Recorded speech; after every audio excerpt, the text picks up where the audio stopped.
First is the worst, second is the best. Here we are. I am Topic. I'm joined by Storming. How you doing today? I'm doing great as well. I'm doing great topic. You know what? That's good to hear. Good to hear. And for our first round, we're getting straight into it. We have Jet Lag versus Geistra, and we are on Barnacle and Dime Splat Zones. Or as I like to say, my favorite Tetris map in the entire game. Oh, Tetris map.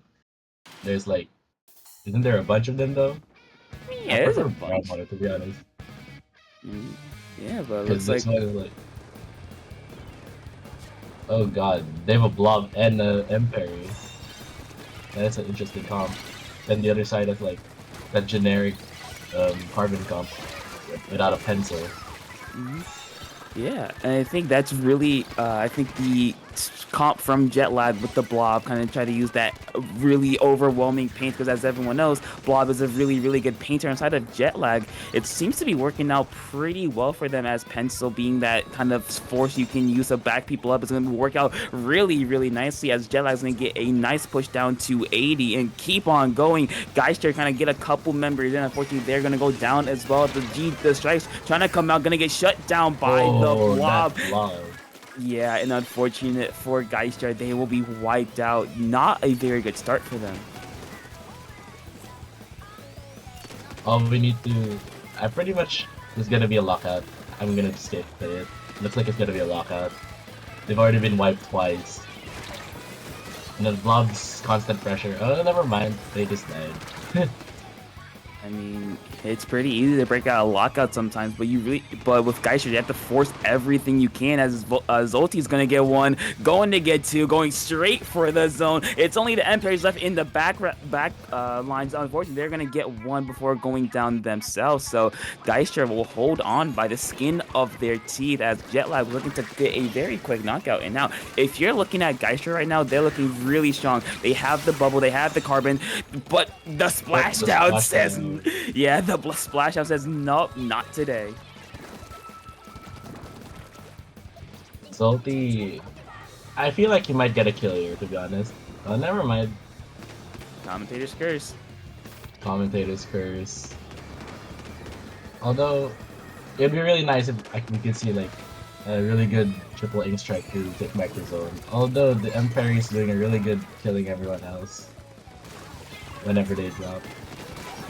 Yeah, that's what Emperors are really good at. But speaking of the devil, Emperors will go down. But yeah, Emperor is a very, very aggressive weapon with the special. But unfortunately for Geistra, looks like it's not just the Emperors they have to worry about as all the members of Jet Lag gonna get the kills as they needed. And Jet Lag with a very, very strong first push. A bit of turbulence there in the middle, but ultimately will keep the members of Geistra at arm's length and will take game number one.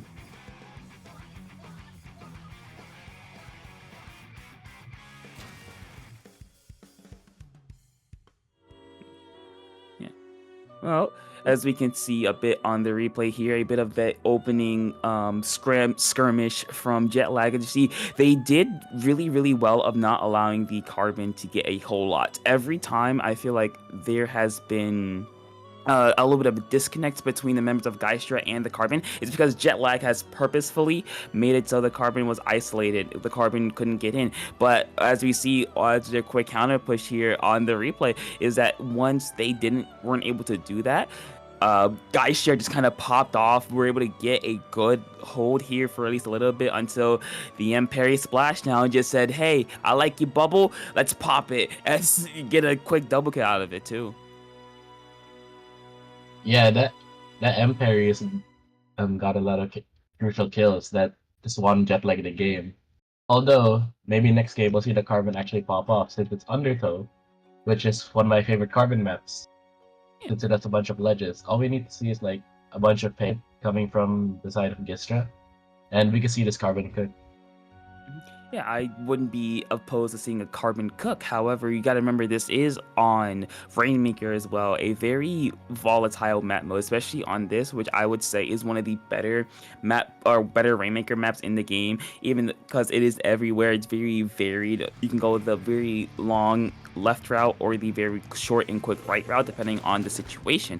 But we're gonna see as what these teams do. Jet Lag, no real changes from them. Geistra, again, no changes. Both teams feel very comfortable with what they want to go with. So, hey, if it actually no, hold on. There is a bit of a switch up going with the Kraken Bloblobber. So a bit more of an aggressive special coming out from Jet Lag. The last time I've seen a blob on this map, I was on the losing side because they were really good at popping the Rainmaker compared to my team. And plus, blob is just good for Rainmaker in general. Although, you can still watch out for this Carbon, as that's probably like a Carbon favorite map. Oh, and we see the lag. And No, uh, that's a very, very unfortunate DC for Jet Lag because they were looking really strong. They had their end parries in the back line there. They were really going to kind of disrupt the members of Geister. It's a very unfortunate DC. Though, thankfully, I believe they do have they do have the ability to replay that, if I recall correctly. Storm, yep, any input on that? yeah, since it's just the start of the match and they've only just gotten checked, they can replay. Yeah. All right.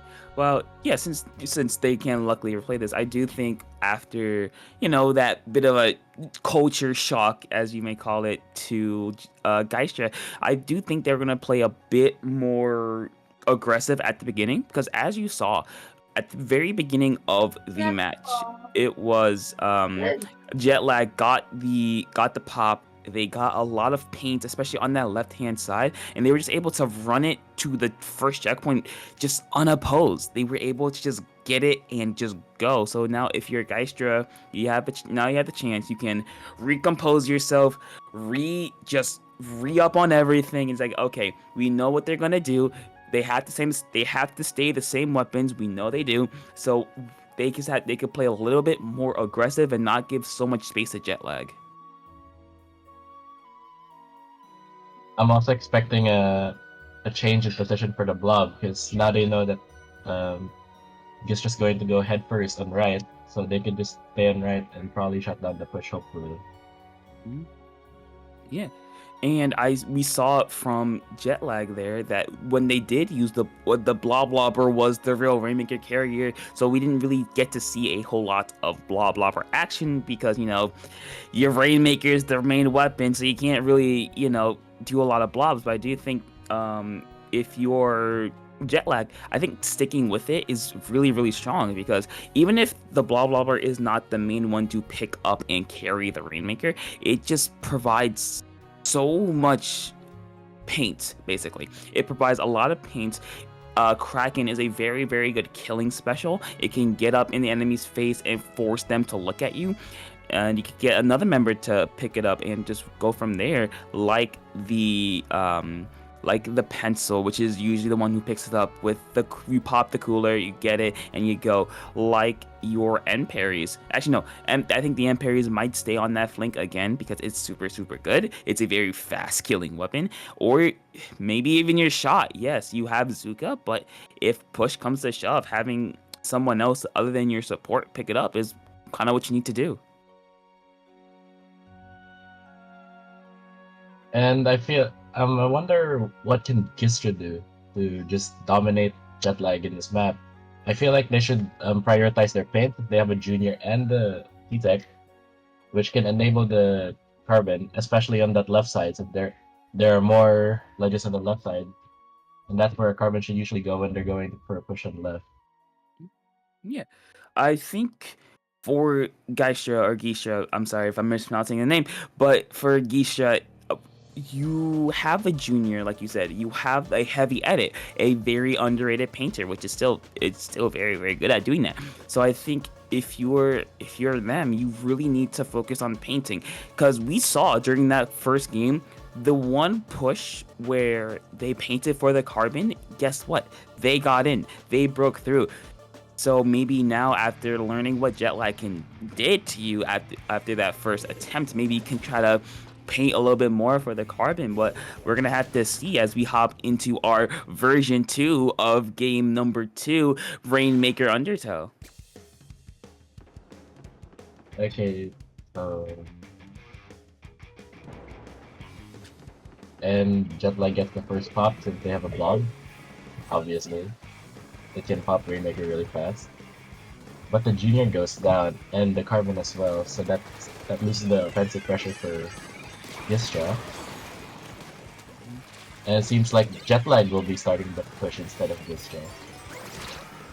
Yeah, it looks like Jetlag will be the first ones to strike, as they're gonna do kind of what they did in that first try, just go straight for the first checkpoint. But thankfully, Gisha kind of learned from their mistakes, able to combat that super quickly. But Koro gonna get one, gonna get two. The Rainmaker is there. There's the Zuka coming out for Jetlag, or yeah, for Jetlag. Geistra is kind of railing at this point, trying to stop this from the inevitable. Unfortunately for the Rainmaker, to get a couple more points, getting down to 34 before the push may be done. And with the kill there, it might be, but Jetlag not looking to go away anytime soon.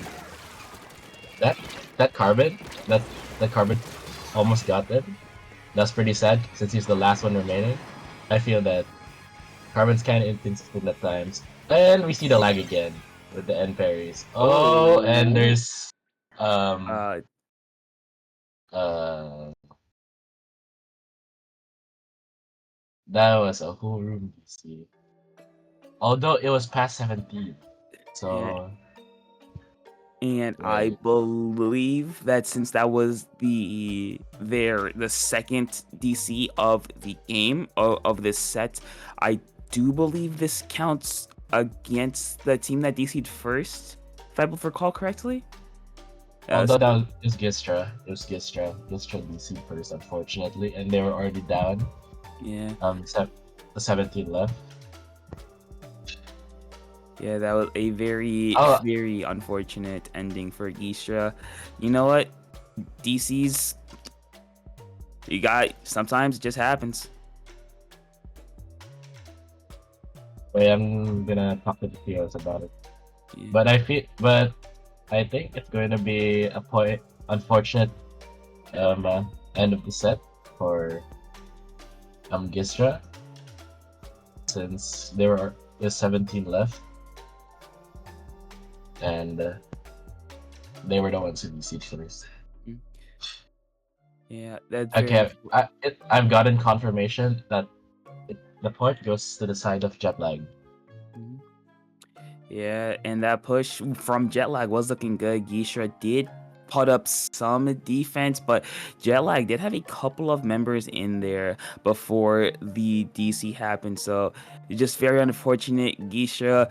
You know, you gotta take this loss on the chin and try to get back because you're down in losers. Maybe you can make a run for yourself. But with that unexpected ending, that'll be it for round number 1 of Taste the Rainbow. But we're gonna take a very, very quick break, so don't go anywhere because we got more coming up, more action coming to you relatively soon.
Well, I hope you got everything you needed because we are back with Taste the Rainbow 2, the second edition. I am Topic, joined once again by Storm, and we have our round two match for you. We have Be Happy versus Fearless. In Storm, how you feeling right now? I'm feeling pretty good, and seeing as these two are really, really good teams, and especially I've seen Be Happy for a long time, and they've been a really dominant team in the Div 5 to 6 team. Meanwhile, Fearless, they've been an up and coming team that I've been seeing for a long time as well, coached by Z, and they've been getting a lot of pretty good results lately. Yeah, so you could say it's two teams that have been around the block once or twice, so we kind of know what to expect. But we're gonna see how these two teams do on our first map mode, which is going to be Umami Ruin or Umami Ruins Zones. Sorry, another Tetris map. One of my favorites up there. But Mm, what do you think, Storm?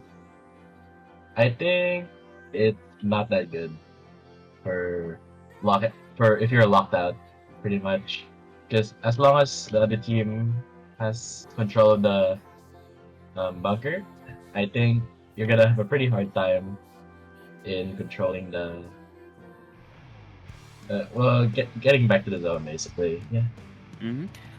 Well, let's see. Well, hopefully none of these teams want to get locked out. We are going to see a mint decaf from the side. I believe that is Fearless. Yes, Fearless with a mint decaf. And from the side of Be Happy, one of my favorite weapons, the custom range blaster plus a roller. So a very, very low paint comp, a very, very fight heavy coming out from Be Happy. Meanwhile, on the side of Fearless, a more standard aggressive comp. But interestingly, they have no real backliner. All the Although that aggression could really help them. At the same time, in the side of Be Happy, they have a roller and the range, despite only having a pencil to play, since that gal is mainly used for aggression. It's gonna be really interesting what they will do in the retake. If they're ever gonna retake, since they're the ones who are being locked, the ones locking out right now. As Yeah. they're locking out Healers. Yeah, and if you're Fearless, this is a very dangerous situation because pencil can just be pencil from afar. So you have to be really, really smart how you approach this. The bucket, able to use the fall off But to get one. Be Happy gonna go two down, however. So Fearless with the opportunity here to possibly get controls of zones, and they are going to do so. this gal, what is he doing though? He's trying to get special? But we are gonna see. But he gets that kill. Wow. That's really far. I mean, hey, Although the that's whale did our help whale. him. And he gets killed through the wall. That's interesting. But we are gonna see Be Happy kind of relatively effortlessly break through the kind of hold of Fearless, and I think that's mainly gonna be coming down to is Fearless doesn't really have the range to compete with Be Happy. And I say that mainly because of Pencil and Range Blaster. Both of those weapons can kind of box out everything, but you know what? Why not just have Azuka say, hey, we don't need range, we have kill power, and it works out perfectly well for them as Be Happy are just gonna go to down, 3 down, leaving only the 52 here who is gonna get cornered and go down themselves. So Fearless with a very, very quick response here, trying to look to lock out the members of Be Happy. As long as Fearless can just rush down the range and find the roller, kill the gal, they could win pretty much since the lack of paint output from Be Happy could be their downfall. As you can see from the side of Fearless, they have so much painting power. There's none of their weapons are paint hungry. Meanwhile, in the side of Be Happy, they have two weapons that need a lot of paint, while their only painter is the pencil. And it recently had a nerf, so it's gonna be interesting what we're gonna see here. Yeah, and so far from Be Happy, they're gonna be a bit on their back foot. There's the Kraken not able to get one, the Roller able to do a little bit of cleanup. However, the rest of Be Happy are not quite able to get that left zone. As you see the Pencil, the Roller, and the 52 all collapsing on it, but Fearless not going down without a fight, just going back and forth. There's the Zuka. Be Happy gonna go 2 down again. Very unfortunate for them. Fearless just going all out, and it's gonna work in their favor, even though they did get a huge penalty. They're just going and not stopping the This decap decal. with a double kill. Unfortunately, they're gonna go down themselves. So maybe not what you wanted, going a bit too aggressive for Fearless.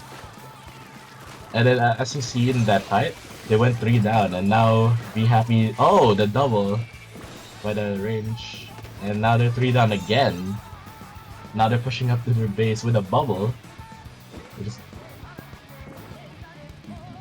Yeah, it's been a very back and forth game, I should say, because I feel like both of these teams have been able to get a hold and lock the other one out. But unfortunately for Fearless, they are on their back foot right now with about 45 seconds left. Be Happy able to break through their penalty points, but not able to get a whole lot more out of it. As here comes Fearless, just trying to go forward. It's not gonna work out. The painting power of Be Happy may be a bit too much for them, as it's gonna go down, possibly take the lead. They are able to. That's 1, 2, 3. and the Call it a roller shuts them wipeout. down.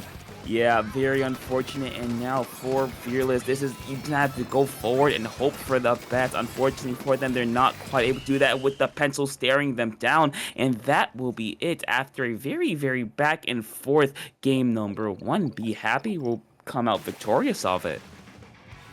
The game is wow. That's really good. You clearly see how both teams got the results. They're both equally talented. It just comes down to who can lock out the other in the final minutes of the game. Mhm. Yeah, and I think the biggest factor that worked out in Be Happy's favor was, well, of course you say the pencil, but also the bubble. The bubbler from the roller was very, very impactful. They put it in some really good spots that was really hard for Fearless to deal with. So that kind of allowed the rest of their team to get into position, get into spots where Fearless really couldn't deal with them. And unfortunately for Fearless, they just got the short end of the stick. So one lost team fight, and it just a snowball from there. Yeah, and especially if you saw the rollers placements in the bubble, it really helped lock out Fearless, and it also helped initiate some of the pushes, which helped Be Happy won. Mhm. Yeah, well, we're gonna see if Be Happy can continue this momentum as we go to a map that really does favor Pencil. We're gonna go to zones, or not zones, Clam Blitz Crab Lake Capital. But at the same time, Roller doesn't have that much spots to shark here. They can only shark in around like oh, and a major comp change Hmm. from Fearless Yeah, you can with say a that again. roller. And they got a nut, which is pretty good against the gal, the roller, and the range. But there's still a pencil, so pencil, yeah, they they can just beam everyone in this map because the other team doesn't have any any range to deal with it. Yeah, and I think a And two very done immediately by the rage blaster.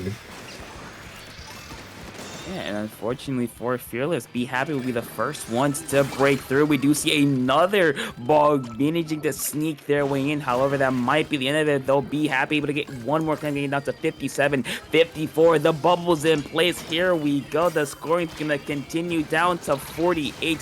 Fearless trying to do whatever they can to just stop the bleeding, but getting it down to 28 with another power claim. And finally, Be Happy will stop scoring, but Fearless, they have a large hill to climb. And I think the big factor that's working out in Be Happy's favor is, again, like we said earlier, the pencil. The range difference is just a lot for Fearless to take care of.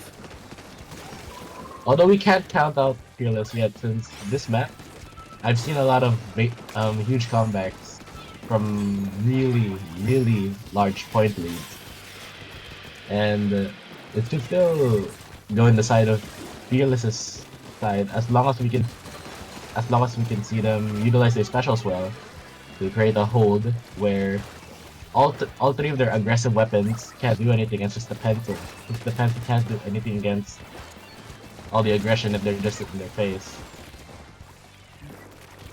Yeah, we do see that aggression really coming out for Be Happy, even with the roller and the 52 just working really well in tandem. And as you can see, Fearless is barely able to get off of their plat. They're continue to be forced back. As you see, Be Happy with 3 specials. There's one being popped, a Kraken at the ready, a Bubble also at the ready. There's the Kraken being popped, unfortunately gonna go down almost immediately, but Fearless gonna go 2 down as well. The Bubble's gonna come out for Fearless, however, that's not gonna stop Be Happy from scoring, getting down to not quite out of their penalty just yet, but just twisting the knife a little bit to continue to score, and that will be it. But unfortunately for Be Happy, Fearless just has another free pity clamp, so if they can gather themselves, get their forces in order, they should be able to get a pretty big score here.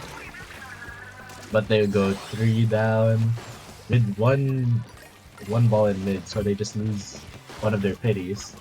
And now it seems like they're gonna Be Happy's gonna have another push as the range gets his Kraken back. And now he's pushing back the flat. He gets the bucket. And the last 2 are in the grits. Although it seems like, oh, then Be Happy goes instantly 3 down. Yeah, a bit disorganized, as you can say. They had all the claims they needed, but didn't quite have the ball. As you saw, the custom range blaster had the ball, but they had to get it away before they could use Kraken. So thankfully for Fearless, they have a little bit of pressure off of their backs. But as I say that, the one shot, getting rid of their cooler before they had it, is not what you want to see here. As we're about 90 seconds remaining in this game, and so far Fearless, they've barely made it off of their plat. They've been kind of stuck here, and this is the reason why Splatty with the roller just getting kills whenever, just sneaky kills whenever. And there's Matt with the rest of the clams, and that will be game. Be Happy with a very, very dominant second game, and will take the set in a sweep. Yeah, Fearless.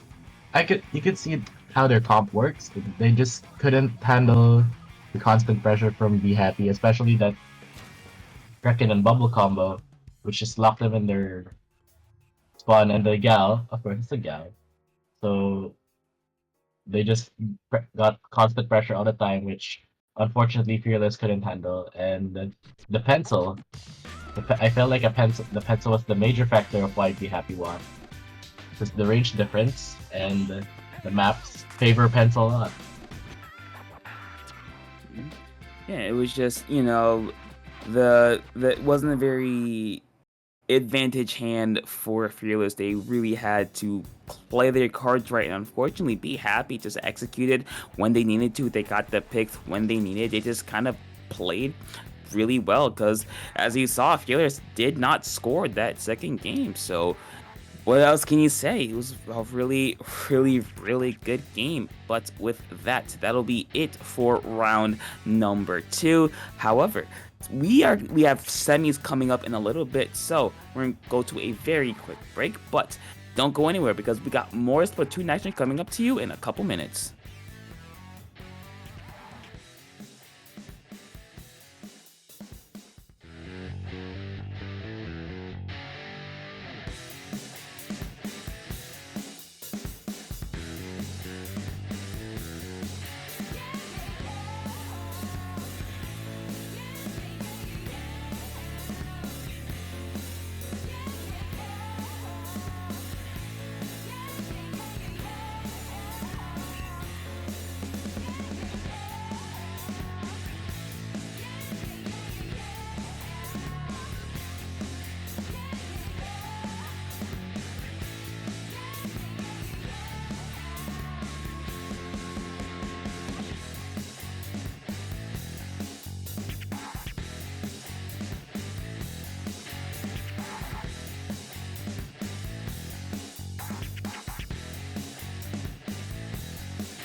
Well, everyone, welcome back to another round of Taste the Rainbow, the second edition. I am Topic, joined by Storm once again, and for our loser semis, we have a familiar face. Winners. Oh, winner semis, my bad. We have in winner semis, we have a familiar face in Jet Lag versus a newcomer to stream, Art Supplies. Storm, you have any knowledge on these teams? Flip. Jetlag has been a really good team in the level, and they just beat Flipside, which is one of the best teams in Div 5 to 6, as they've been dominating a bunch of low-level tournaments recently. So they just had an upset last round, and the Art Supplies, they've been an up-and-coming team. I've seen them make crazy upsets. They've been placing high in the 5 to 6 tournaments, and I'm pretty sure they have a very interesting comp most of the time. Now, when you If say I recall, very if I- interesting, what do you mean by very I've- interesting? I've seen, so they had an H3. I'm pretty sure they have an H3. If I recall correctly, I saw them play an H3, and in general, ever since I've seen them, they've been playing very hyper-aggressive comps. They used to have Che, which, if you know, he won Loic in a dominant fashion pretty recently. And let's see how this goes. Yeah, we're gonna see two teams on their way up, on the come up. We're gonna see what they decide to bring from the side of Art Supplies. Okay, And the H3. Yup, there's the H3 we're talking about, and from the side of Jet Lag, what we saw from them last set, we see the Blah Blobber, but instead of the Kraken one is gonna be the Rain, the vanilla one, and the Empire is a very aggressive special to do or sub weapon. As you see, Koru going immediately in for a kill, though getting punished right away. So, pretty neutral start for both sides. Never mind, not a neutral start. They went 3 down. Art Supplies went 3 down. Yeah, my bad. Yes, And Art seems like Supplies. they're getting pretty much locked out with that Zuka and that bomb. But the bubble, never mind. They died inside the bubble. Seems like pretty much lockout situation for Art Supplies. Yeah, But they have a double bubble, which is really good in zone. So as long as they can retake, I feel like they could have a really good lockout in Jet Lag. But we have to see. But can they get in? Looks like Art Supplies are going to finally getting at the Jet Lag. It's down to 22. However, Jet Lag will not take that line down. They're immediately going for some fights. Jet Lag going to down. Art Supplies kind of coming in here, trying to get as far in as possible. We do see Koru going in, getting one before going down themselves. So Art Supplies with possibly a hold for themselves. The T-Tech going down for Art Supplies. However, Jet Lag able to quickly capitalize on that, just getting a lot of paint into zone. And with the help of the Blah Blobber with the Rain, they're able to recapture that really, really quickly. And again, we're going to see actually cooler from both sides, but Art Supplies going 3 down again. So Jet Lag just keeping up this aggression, sticking true to their weapons playstyle with the shot, the pencil getting involved in some action, being super far up, just making sure Art Supplies has as little space to work with as possible. Yeah, and as you can see, Koru just keeps going in their base and keeps getting it fixed. Which is probably the reason. Oh, never mind. Commentator's curse again. He's back. And this Decab getting 2. And Koru's back again. And he gets Koru again. His Decab has been doing pretty good for the side of Art Supplies. But he just went down. But it seems like they're already preparing for their hold, which they have double bubble for. As long as they can get their bubble, I feel like this could be a really good hold for the side of Art Supplies.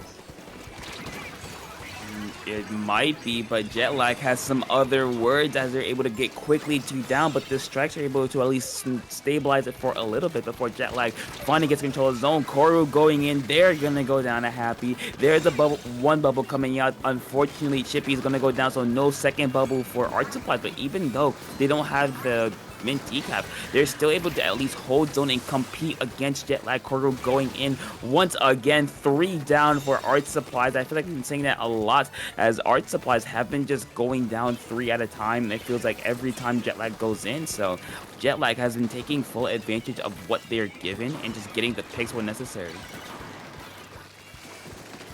And we can take Core for that, as if you've been seeing, as you just saw right now, he's been getting majority of the picks for the side of Jetlag, and he's been initiating most of the pushes into the base. If you've seen, he's been really far into their base a lot, and then he drops on the left side, which helps him stay alive further, and helps Jetlag just lock them out. And with the blob, that's the end of the game.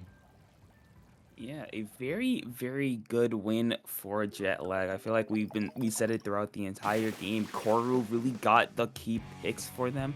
They just really got they won the team fights basically. They every time there was a massive team fight, it felt like Jetlag was always winning. They were always getting 1, 2, heck, maybe even 3 down on Art Supplies, and they're really able to take full advantage of that by locking them out, by making sure they couldn't get to zone. You do see Art Supplies in the replay at least getting zone for the second time, I believe, but they were able to hold it.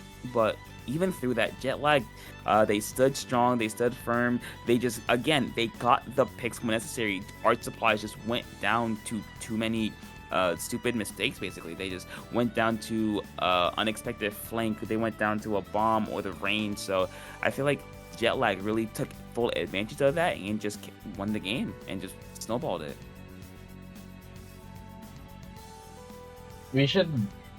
I feel like Art Supplies should use that bubble to their advantage, as double bubble is really prevalent nowadays, especially in zone and other modes. And they should prioritize getting the bubble for their pushes, and just not rushing through, especially that H3, since the H3 has been in many vulnerable positions in this game, especially when they're holding. So I hope we can see a change of play style where they can revolve around their bubble, so that Jetlag can't really do anything about it, since the only one who can fight inside the bubble is technically the duelies, unless the shot just kills whoever's inside the bubble, basically.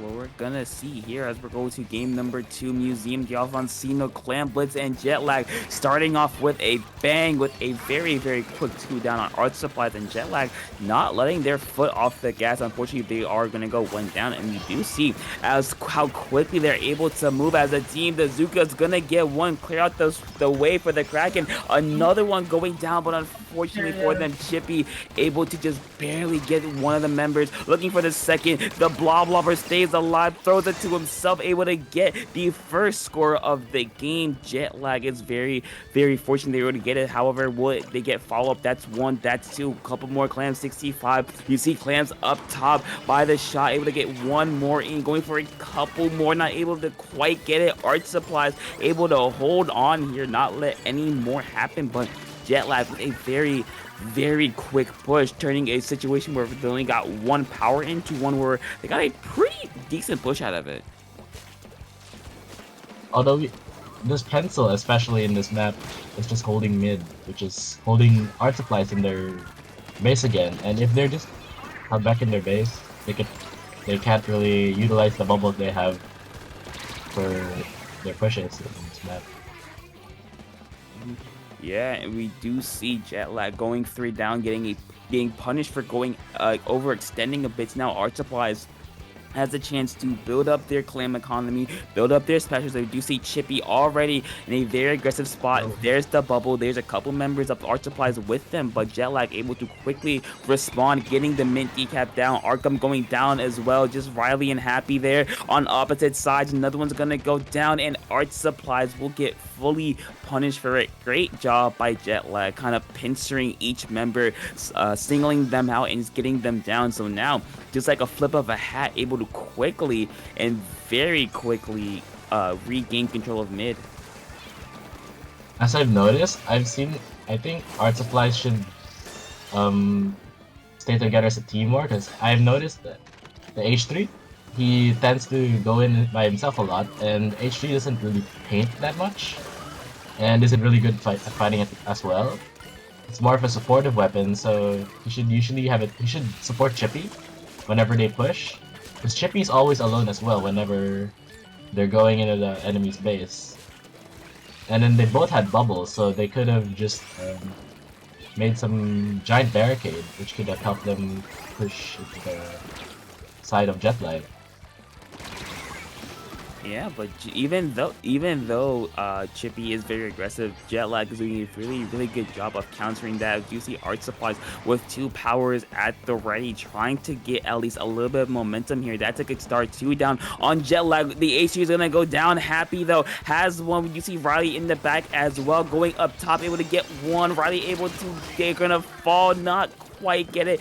The ball is now in no man's land. One of them has to drop down to try to save it. It's going to be Arkham trying to save it, but they're going to go down as well. So what started off as a really good opportunity turned into just a single power clam, but Chippy getting one, getting 2, looking for the triple, not quite able to get that, but Art Supplies not looking to go out without a fight. As you see, they're already back onto the plat of Jetlag. There's a bubble.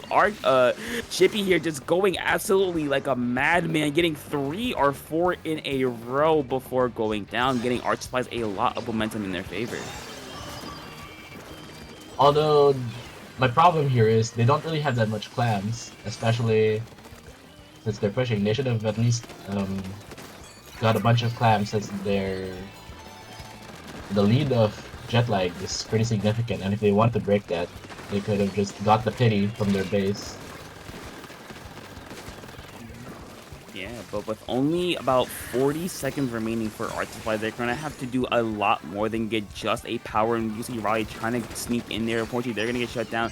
Happy here with the strikes, going to clear out the plat of Jetlag. Arkham going up on these grades, going to get one, but going to go down themselves. Chippy with the jump in. Happy's going to be there as well, but that will be a full wipeout on the side of Art Supplies. Very unfortunate, especially in the last 15 seconds of the game. So now if you're Jetlag, you don't really have to do a whole lot. Just collect clams, because Art Supplies, they need a power clam within the next 5 seconds or less. That will be game. We do see members falling one by one, and unfortunately for Art Supplies, they just couldn't get the power they needed, and they will fall again down 2-0. Jetlag with another very good win for them. I think the decider in this game is that Art Supplies tends to try to mech diff.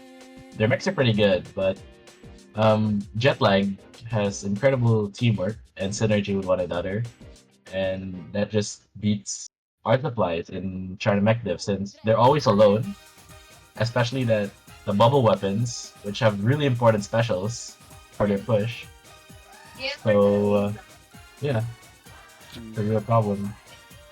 Yeah, teamwork makes the dream work, as they always say. It just as Jetlag is able to work together to kind of pincer the members of Jetlag, or yeah, as Jetlag's able to pincer the members of Art Supplies, kind of going off on their own. They're able to very quickly just shut down any pushes. Hell, see, even that last push, the members of Art Supplies went in one by one, and they all went down. They all suffered the same fate. So maybe in game number 3, as Art Supplies is on their back foot, their backs are up against the wall, maybe they could try to use a bit more teamwork as we go to Inkblot Art Academy Tower Control.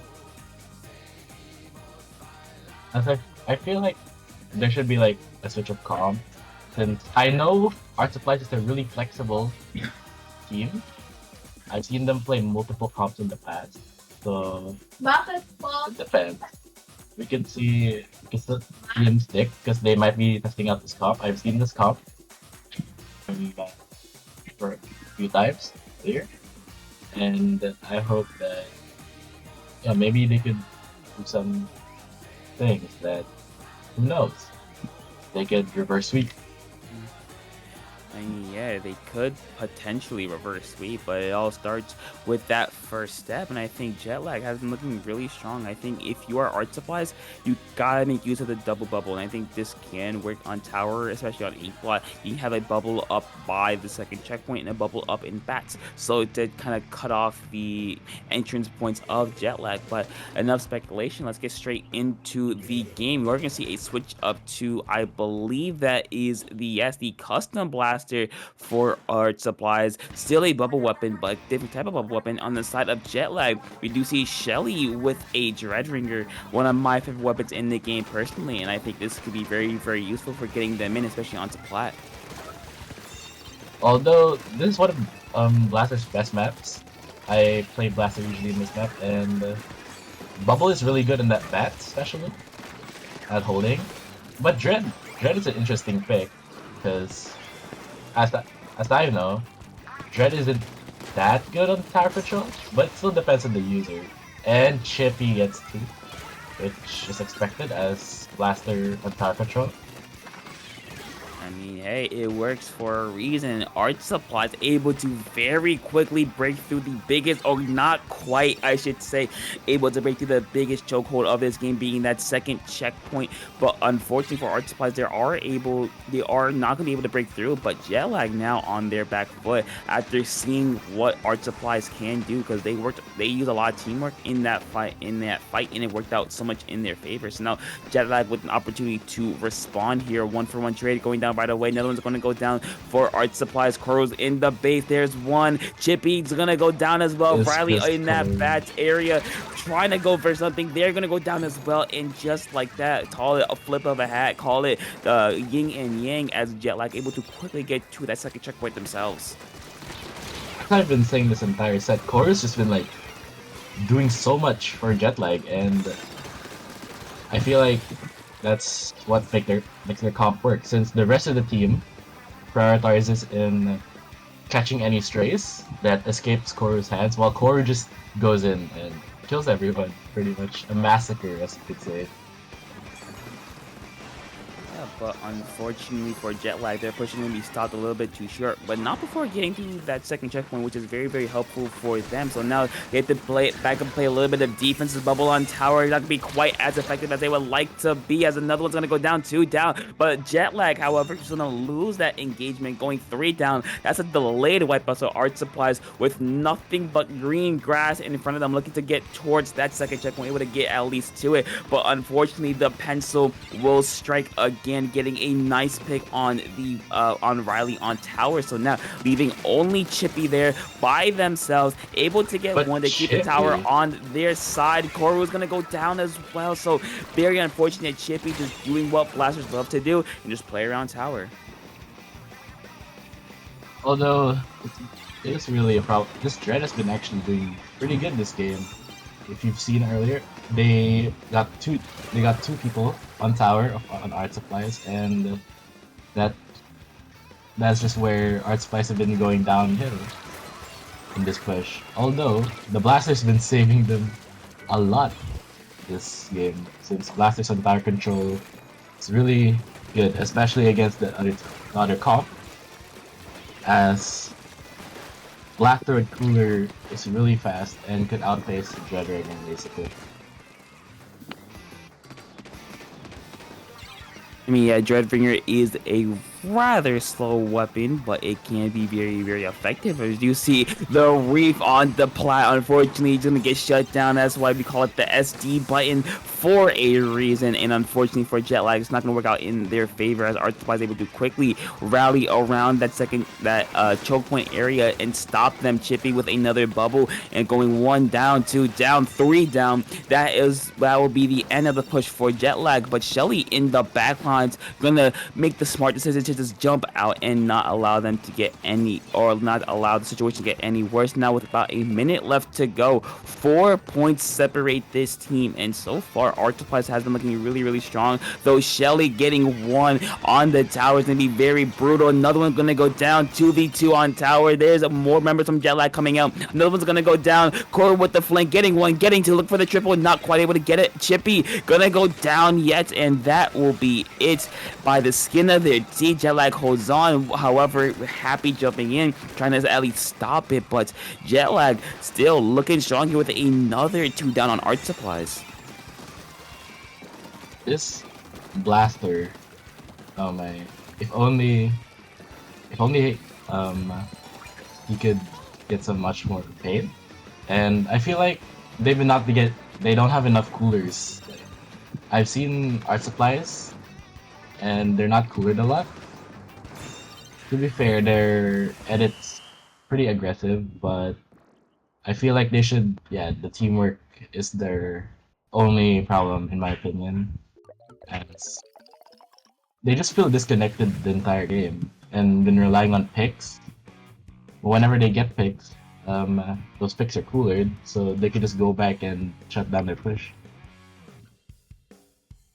Yeah, a very, very unfortunate ending for Art Supplies. They had a really good opening push. They really punched Jetlag in the mouth at the beginning, getting it down all the way to 47. However, are Jetlag able to quickly recover themselves, quickly gather themselves, quickly calm themselves down, and just keep at it, and eventually they broke through that second checkpoint. Even when they got wiped out here about 3 minutes into the game, they still were able to play some solid defenses. I believe after that, no one else scored. It was a very back and forth type of game, and Jetlag just were the ones that came out on top, getting the picks that they needed.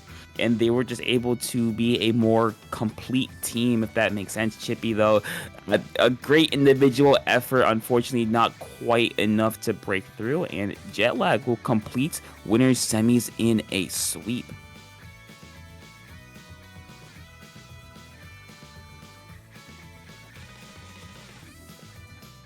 Koru.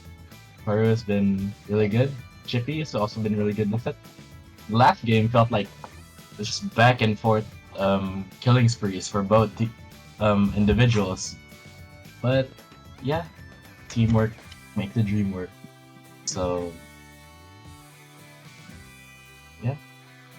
And with that, that'll be it for our loser or our winners final semis, I should say. But stay right there because we're gonna go to another very, very quick break as we get our winners final setup. So I hope you guys like some more intense Splatoon action because we got more coming up to you in a couple minutes.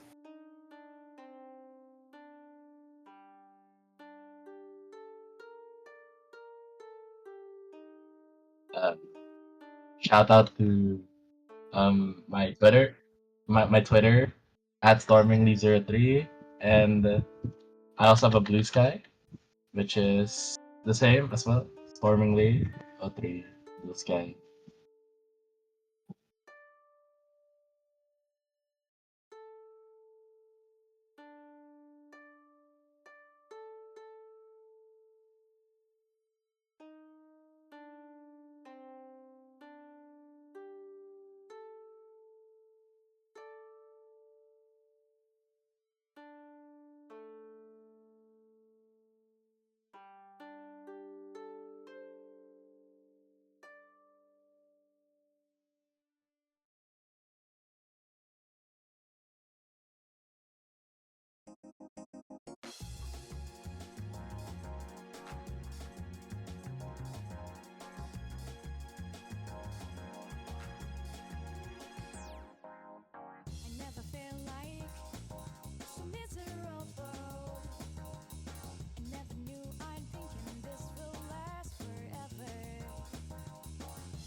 Okay, I pressed the break button.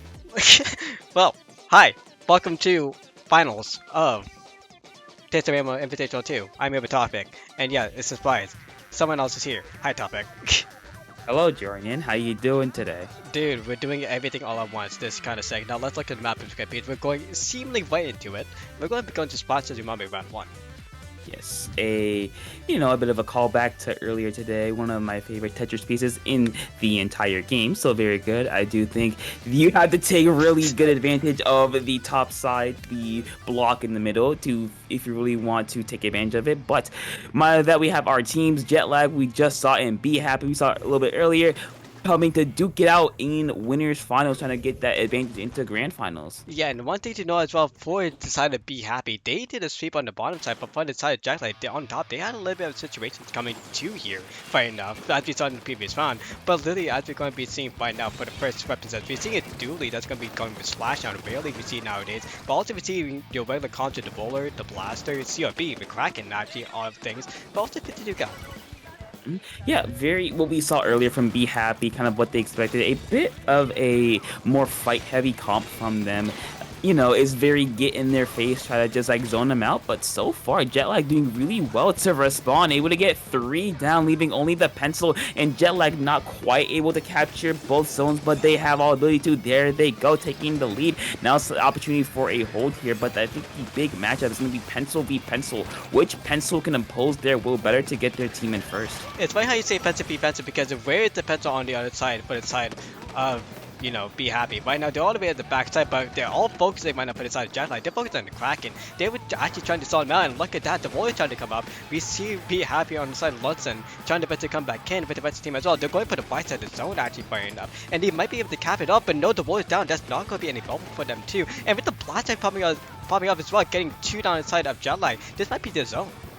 I mean, yeah, we see right here the pincer from Be Happy is going to be successful. One's going to go down, but it's not going to be enough to stop Be Happy's push. They're able to very quickly capture both zones. However, Jetlag not going down that easily, getting a quick 2 down on the side of Be Happy. Koru there with the dualies trying to go in. There's the whale. The 52 trying to solo them out. The blaster is going to go down. The Zuka gets one in midair, looking for another one. Not quite able to get it, but Be Happy will quickly punish the Zuka user, and unfortunately for Jetlag, Be Happy just holding on here. And the funny thing is, that was a Zuka shot in 4K. That was straight to the face. And also same time too with Shelly, we saw the blob going and actually going a straight direct on another player on the side of Jetlight. But remember, one of the things too for them, they actually have cooler up. If I remember correctly, did for the side to Be Happy actually. So in the side of for them right now, we are going to be seeing them actually we're going to use Splatty actually here going in for 1v1. Maybe not trying to go for the cut, but they have the lead. That's all that matters for them in zones. I mean, yeah, and the lead's gonna keep on ticking as if you're Jetlag, you gotta be really, really worried about the roller. But however, Nomad with another Zuka not quite able to get another 4K shot again. But Jetlag going to get in with the rain. There's a splash on, not quite able to find a target. However, it is able to at least neutralize zones. 3 down on Jetlag. Be Happy even after all that commotion, able to very, very easily hang on. The Kraken not gonna get popped, just barely. The pencil going a bit aggressive, getting 1, getting 2. However, the rest of the team is going to go down as well. Splatty looking for a pick. Koru going to get it. There's the Kraken, and Jetlag is going to finally recapture both zones. Koru was so close to escaping his fall from Matthys. Yeah, that was Matty. The Kraken actually tried to escape, but no, they didn't. And he died because of war on the side of Jetlag too. But on the side of Be Happy, we see Splice in the corner, but they get shot up by Nomad. And we see for the side of the zone, it's just hopping back and forth, back and forth. We see for the 52 gal on the side of Be Happy, they are trying to go in. But at the same time too, that's going to be 1 down. Maybe a 2nd down, maybe a 3rd down. No, but War is still able to actually clutch that for a 2nd time now. And we see for the side of Jetlag, they're going to be capturing so much again.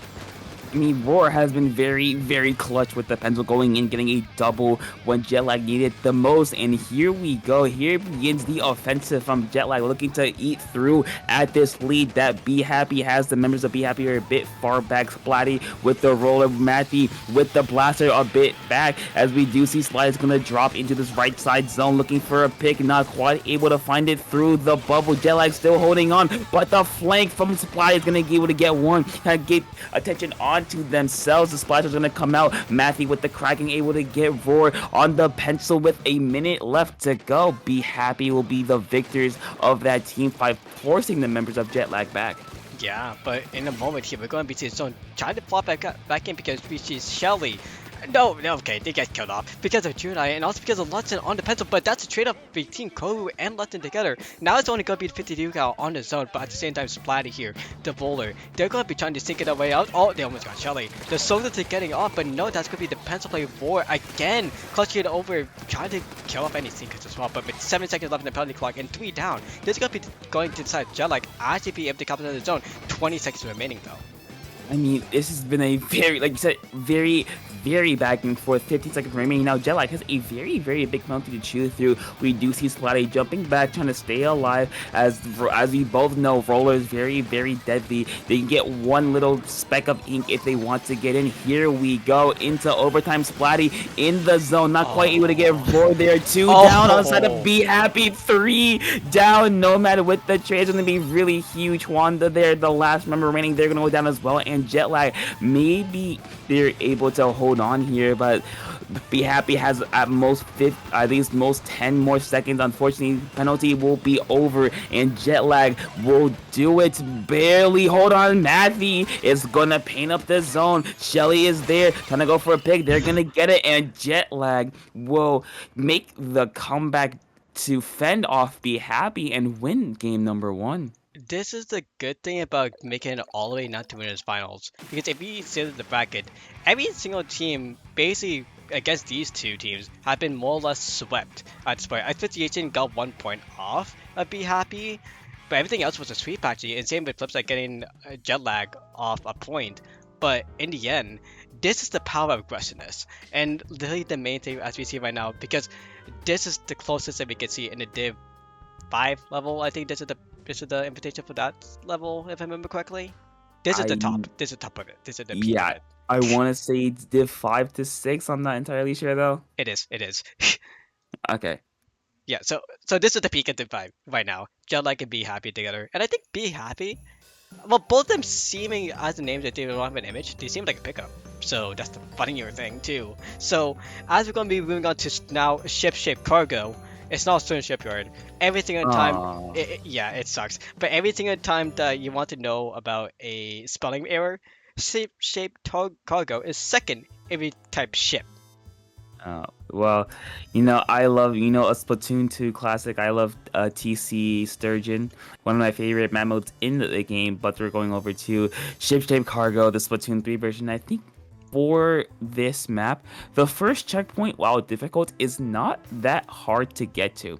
I think the real struggle becomes the long, arduous trek towards the second one where you're very exposed and you're gonna have to fight like hell to get to the second checkpoint. Honestly, the second checkpoint is hell in general. Not even trying to get through there, but just holding on to there the whole time. Because as you can see right now, yeah, the treasure's long path for the first one is not that big, but literally the second one, you're in a corner. You need to fight everyone in that corner to actually win if you're on the other side of the team. But at the same time, no comp change actually has happened, so that's gonna be good. But we do see actually really much a bastard eventually going to decide to Be Happy. Because they still have the CLB and Kraken, that's a good tower save right there, even with the bubble too. I mean, I think overall, Splatty will be very effective. As I see another kill going down from time. I think the roller will be super effective because you can kind of hide under the ledges, getting as like 4 or 5 in a row while you were talking before taking go down right there. Yeah. But yeah, I think roller is going to be super effective, as we do see Be Happy able to very easily and effectively get to that first checkpoint and possibly break through. Yes, they are, but now begins the long trek through ice, snow, and whatever else to get to that second checkpoint, but then making it look easy like a hot knife through butter, getting it down to 40. 1 going down, 2 down for Jetlag 8. And look at that. We were talking about how hard it is to get to it. Be Happy, they got to it and broke through it like it's nothing. Literally, this is the thing about the map. This map is a snowball. If you make it to the second checkpoint and break that second checkpoint, as we saw that Be Happy did, that could be more or less a sweep. But as you see right now, because we saw Jetlag actually fight back, this is going to be like the last game. Because they took a long time to just cook and come back in. This is going to be happening once again. Now they're taking advantage of their aggressiveness and range. They want them to feed into Be Happy first, and then they can take the lead and go on forward. I mean, it's been working like you see. Be Happy going through another one. Now, I believe that's a delayed wipeout for them. So now Jet Lag with opportunity to push for themselves again, getting to that first checkpoint. And Be Happy in a bit of a staggered situation here. Matthew going to be the last member remaining, kind of fend off Shelly. They're able to do so quite effectively. So Jet Lag now kind of start their trek towards the second checkpoint. Matthew trying to combat that. Koru going with the splashdown, able to at least get one. And we do see Jet Lag getting to the second checkpoint as well. What is that? A sniper battle on top of the tower. Everyone jumping straight to it. Splatter able to clean it up. Koru able to clean it up. Wanda is going to go down, leaving only Koru to get through that first checkpoint. Yes, they are. And looks like they're going to be able to take the lead. No, stopped at 9 by the pencil. It's going to be super, super close. Hold on. They're going to keep going down to 2. It's just very back and forth. Jet Lag able to at least get a couple more picks. That'll be it. That will be basically a delayed wipeout. And Jet Lag 100 to 0. I believe that was 100 0. That was 100 0. That was 100 0. That was 100 0. Literally. That was 100 0. Literally. What did Be Happy do to change everything? Was Be Happy slowed down? You do not want to slow down if you're on the side of Jet Lag, or if you're fighting Jet Lag at this point, from what we see. Because I've been going to see from the start of the match, like, we saw it be open and be all open. We saw just small fights, big fights going all the way on the side of Jet Lag. I think what they're trying to do, they're playing to the name. The name is Jet Lag. They take time to actually settle in, and then once they're settled in, they're locked in. But decide to be happy. They're not really being that happy. They're happy at the start because they're able to sweep by 2. But after that, they throw themselves down, and because they're throwing themselves down, you can see now they're going to be in 1v1 fights, and they're uncoordinated. Jet Lag is just fully coordinated together because they have to step forward. Yeah, and also I believe Be Happy just got really staggered at the end there. They kept going in one by one. You see Koru kind of clutching up there. They kept going in, and they lost these 1v1s. They lost these team fights. They just kept, getting staggered and dying, and it's kind of led to the snowball. Like you said earlier, this map is a very big snowball. So if you lose 1 or 2 team fights and you don't respond correctly, that could happen again just very easily and quite one-sidedly just lose the game. But now Jet Lag kind of complete another sweep. Be Happy trying to stay out of the history books as we go to game number 3, Scorch Gorge Clan Blitz. God damn it, Top Hack. Do you want to know another snowball map? This. Yeah, I can see that. Literally from Splatoon 2 to Splatoon 3, both has been snowballs. The only change is this has checkpoints, so we can't go snowball all the way. Well, actually, that's a funny thing because that's going to be game 4. Because if that game 3 is going to be Scorch on Clam, and Scorch on Clam again is going to be snowballing if we get to that point. Because if we get past the first push, past 50, your pain in mid is going to be fully covered, and you'll need to fight back if you're going to be on the opposing team. Yeah, and I think the biggest hurdle for both teams is going to be that little ramp area, since that's where a lot, or like 95% of pushes happen, is through that ramp. But let's see, again, no changes from either side. They feel comfortable with what they got. So maybe Be Happy can learn a thing or two from the first 2 games. Unfortunately, that's not going to be it, as one's going to go down immediately, another one to go down. Shelly getting to 3 are going to go down for Be Happy. Not so you're looking for Wanda able to at least get a couple one, but Koru in the back line able to at least get the scoring going pretty early, getting only the power clan, but a couple or one more going to go in, and that might be it. Nomad with the Zuka going to go down themselves, and Jet Lag's push will be stopped quite short. But you know what? Talk about striking first. Yeah, honestly, talk about strike first. That's going to be a huge strike on the side of Jet Lag. Well, strike big.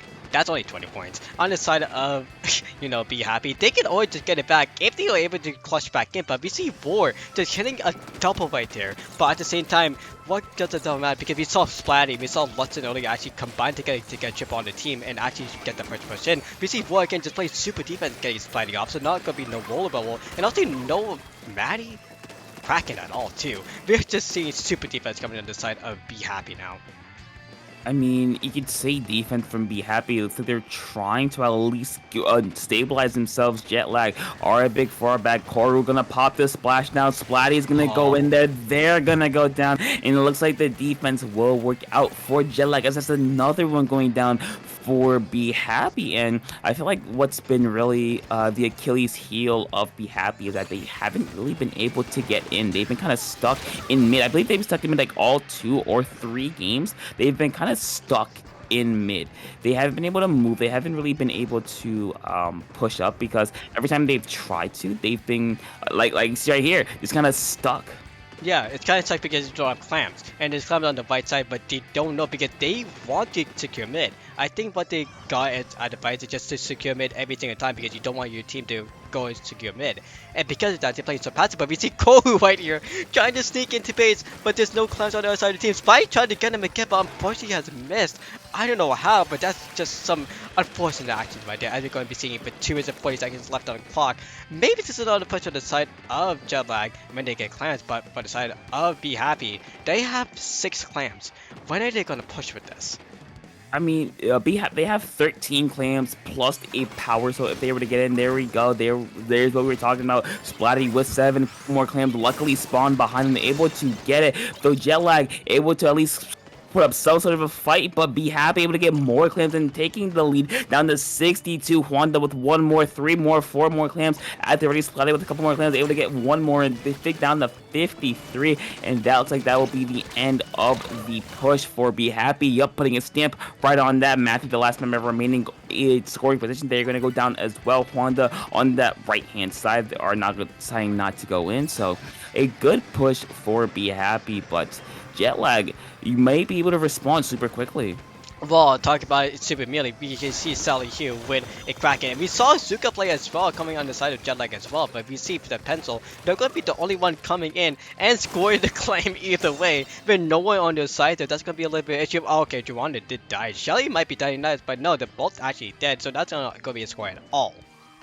I mean, yeah, they were able to break. I believe they were able to break through their penalty gap. I believe 1 or 2 more points, but that's not gonna be enough. We have about 80 seconds remaining, so Jetlag, you don't really have to worry. They've been pretty good throughout this majority of the game. Koru not able to confirm any of those kills. Very unfortunate. So now Be Happy. They need to at least capitalize on this. Nice direct from Matthew there. Another 3 down for Jetlag. So now Be Happy. A minute remaining on the clock. They have the opportunity here to really get some more points on the board. Matthew gonna go down to an unfortunate Zuka pick. Wanda with the whales are using them to back away. Splatty there kind of sharking underneath the plot, jumping back to safety. 45 seconds remaining for both of these teams. Jetlag, they're looking a little bit desperate now. They need to get a power gun. They need to at least get something on the board again. Splatty also just lived from a bomb jump, literally by a second. So that's a huge play right there. And they got the kill back too at the same time on Shelly. But the main issue, like you said earlier,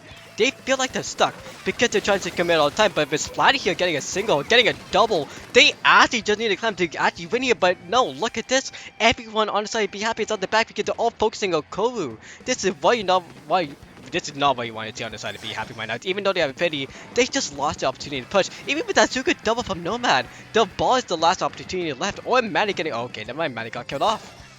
I mean, Jetlag needs a ball right now, and they're not able to get one. They didn't have any claims at the ready, so that's very unfortunate. But Be Happy, maybe a bit of a reverse sweep here. I believe. Nope. It's 3-0. Oh, oh wait, no, it's not because no, Be Happy. Wait, Be Happy won. Wait yes, a second. Be Happy won. Oh. So, yeah, a bit of a mix up there, but Be Happy, yeah, they were able to at least hold on. They didn't allow Jetlag's push to get any worse. They stopped it at 68, and then they were able to score a pretty decent push for themselves, able to get at least on the board. And from there on, it's just a very defensive game. Neither team decided to break. Both of them bent a lot, of course, but none of them broke. The basket didn't break once it was 53 to 77. It was kind of a stalemate from then on. Yeah, okay, that's the part that confused me because Be Happy was able to take the lead.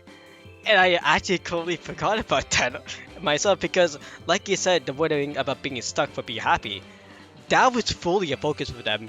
And once they got that lead down to 53, that stuckness was at the base of Jetlag that helped them get the lead, and with the origin of the clans going to their favor and passing clans as well, Be Happy was able to clutch that forward and clutch that win, and like you said, the stalemate for the last 2 minutes went to the favor of Be Happy. Jetlag, it didn't want that to happen, but was able to get the kill forward on that, and saying as we're going to Rainmaker on Humpback, that kill forward is going to be a big situation for Be Happy.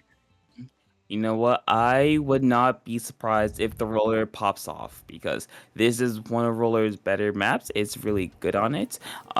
So if we might see Splatty kind of do what they do because they're able to use the bends and curves to their advantage, able to just kind of move around without being noticed. But we're gonna see, will Jetlag hold off the momentum or will Be Happy get some more points on the board? We do see a switch up to the heavy edit and no switches for Be Happy, so they do feel comfortable with what they got. So let's see what they go with. Oh yeah, and also one thing as well, as you said, for Matty and Splatty's gonna be a big shot, and Matty's gonna be a big shot, but because of the corners at the light ship, but also at the side, Shelly is gonna be a big thing because this is a slow map too, but also at the same time, we cannot forget about Koru, because they have been the main aggressive for Jetlag, and look at that, already one down, but the fire side too, that's war changing from pencil to the edit actually, and that gave them a kill too, and that's a good start for them as they're gonna be trying to break to the first checkpoint.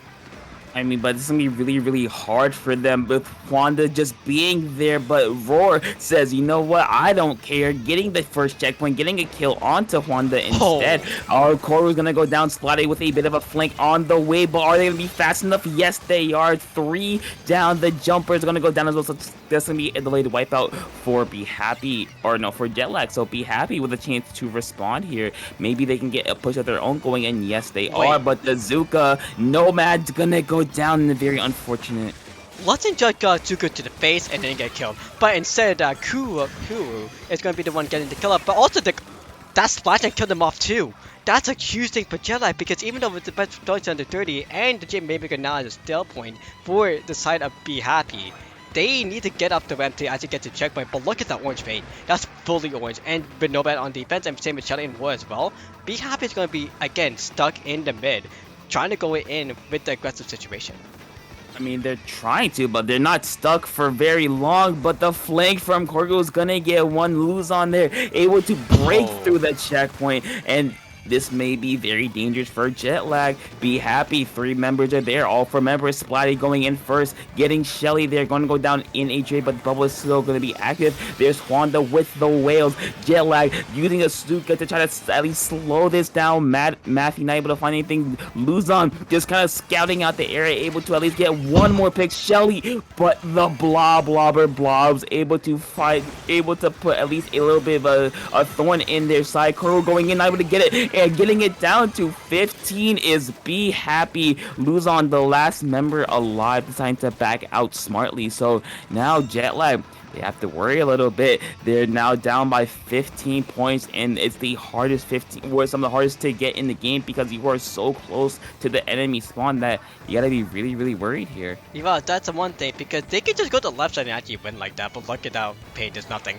If they want to go to the left side and win, they could do that, but they know that the obvious way to actually lead in is the right side. But look at that, Be Happy all on the right side, going to be shutting them off forward. War and Shelly, and even Kovu on the left side as well, trying to 1v1. Juana does win the fight though. With that, we're going to be seeing more defense and more win advantage going to try to Be Happy. The Mimic might be resetting, but even though the base is going to be orange, okay, Lustin is going to be picking up instead, but Cole is going to be jumping scaring them soon enough, even with War as well. That Splash is not going to be doing anything as well, so the thing that Be Happy is going to be doing for Lustin, stall. I mean, yeah, you try to stall as much as possible, but Koru has something else to say about it. Get this running in head first, holding W, and getting a triple out of it. Oh, baby, a triple. That's exactly what Jetlag needed. They gotta stop it, stop Be Happy's momentum, and just keep some of it for themselves. Koru gonna go down, unfortunately, but you see Be Happy very, very quickly already set up on that elbow. You see 3 members there, Splatty with a bit of a flank. Unfortunately, they're gonna go down, 2 down for the side of Jetlag. So that push will be stopped before it even has a chance to start. Yeah, but also at the same time too, we see the Kraken moves from Maddie, and they are just playing defense, trying to get Shelly. Kobu is going to be waiting to combo up on it, and they do come up, and they do win the fight right behind though. At the same time too, that is going to be a jump scare, and also, that was a cancel! What? Yep. What? Rainmaker, baby. Rainmaker. The Rainmaker Pop just said, you know what? I like your splashdown. I'm going to take it for myself. And they did just that. Now, Be Happy has about 50 or 50 seconds remaining for them to just hold on and not make any stupid mistakes. Well, no super mistakes right here because Be Happy is going to be 3 down, and with that for side of Jetlag, they're going to be coming up with 4 decided to go on the left side. Unfortunately, because that would have been the lead right there. But at the same time, there's still 3 down inside to Be Happy. Jetlag just needs to run it to get the win. But actually, 2019. oh. 19, 4 points separating these teams. Be Happy with the defense. Jetlag, though, they need to try to do something here. You see Luzon smartly taking it on this left-hand side, just trying to stall out for time. Oh. Koru able to get the pick. Hold on, but Jetlag will be delayed wipe. There it is. There's the wipeout. Be Happy will hold on with the defense by 4 points, and we have ourselves a game 5 being forced by Be Happy, looking for the reverse sweep to get to Grands. Oh my gosh, Be Happy. They're learning. That's a crazy thing. They're learning to be happy and get them to receive on the way. Jetlig's aggressiveness honestly doesn't matter if you know how to coordinate together, which Be Happy finally is getting to do. And also, let's skip this up because this might be a little bit of copyright, as we're going to be going into a copyrighted matter that we're going to be seeing in the replays. I was saying for Jetlig's first push going down to 60, which took them a long time, but at the same time too, risking them now going down to that's 30 when Splatty decides to go in aggressiveness, but at the same time too, we have to spot out Splatty and we have to spot out Lunson as well, even Juwanda or Matthew as well, because all of them together hasn't played aggressive like Jetlag has been doing it themselves. Yeah, I think what happened was Be Happy's aggressiveness just worked out for them, as you can see right there, and Jetlag you kind of gotta be shaking a little bit because you were looking really strong those first 2 games. Be Happy has now all the momentum. They won the last 2. Now we're going to game number 5, Hagglefish Market Zones. Now, whenever I see this map, Jordan, I think you know exactly how I feel about this map. You're the number 1 hater. Okay, I wouldn't quite say hater. I would say it's not my favorite. It is it is vanilla ice cream, white bread toast. It's Marvel movies, Harry Potter, vanilla ice cream, salt and pepper, the most basic and bland map.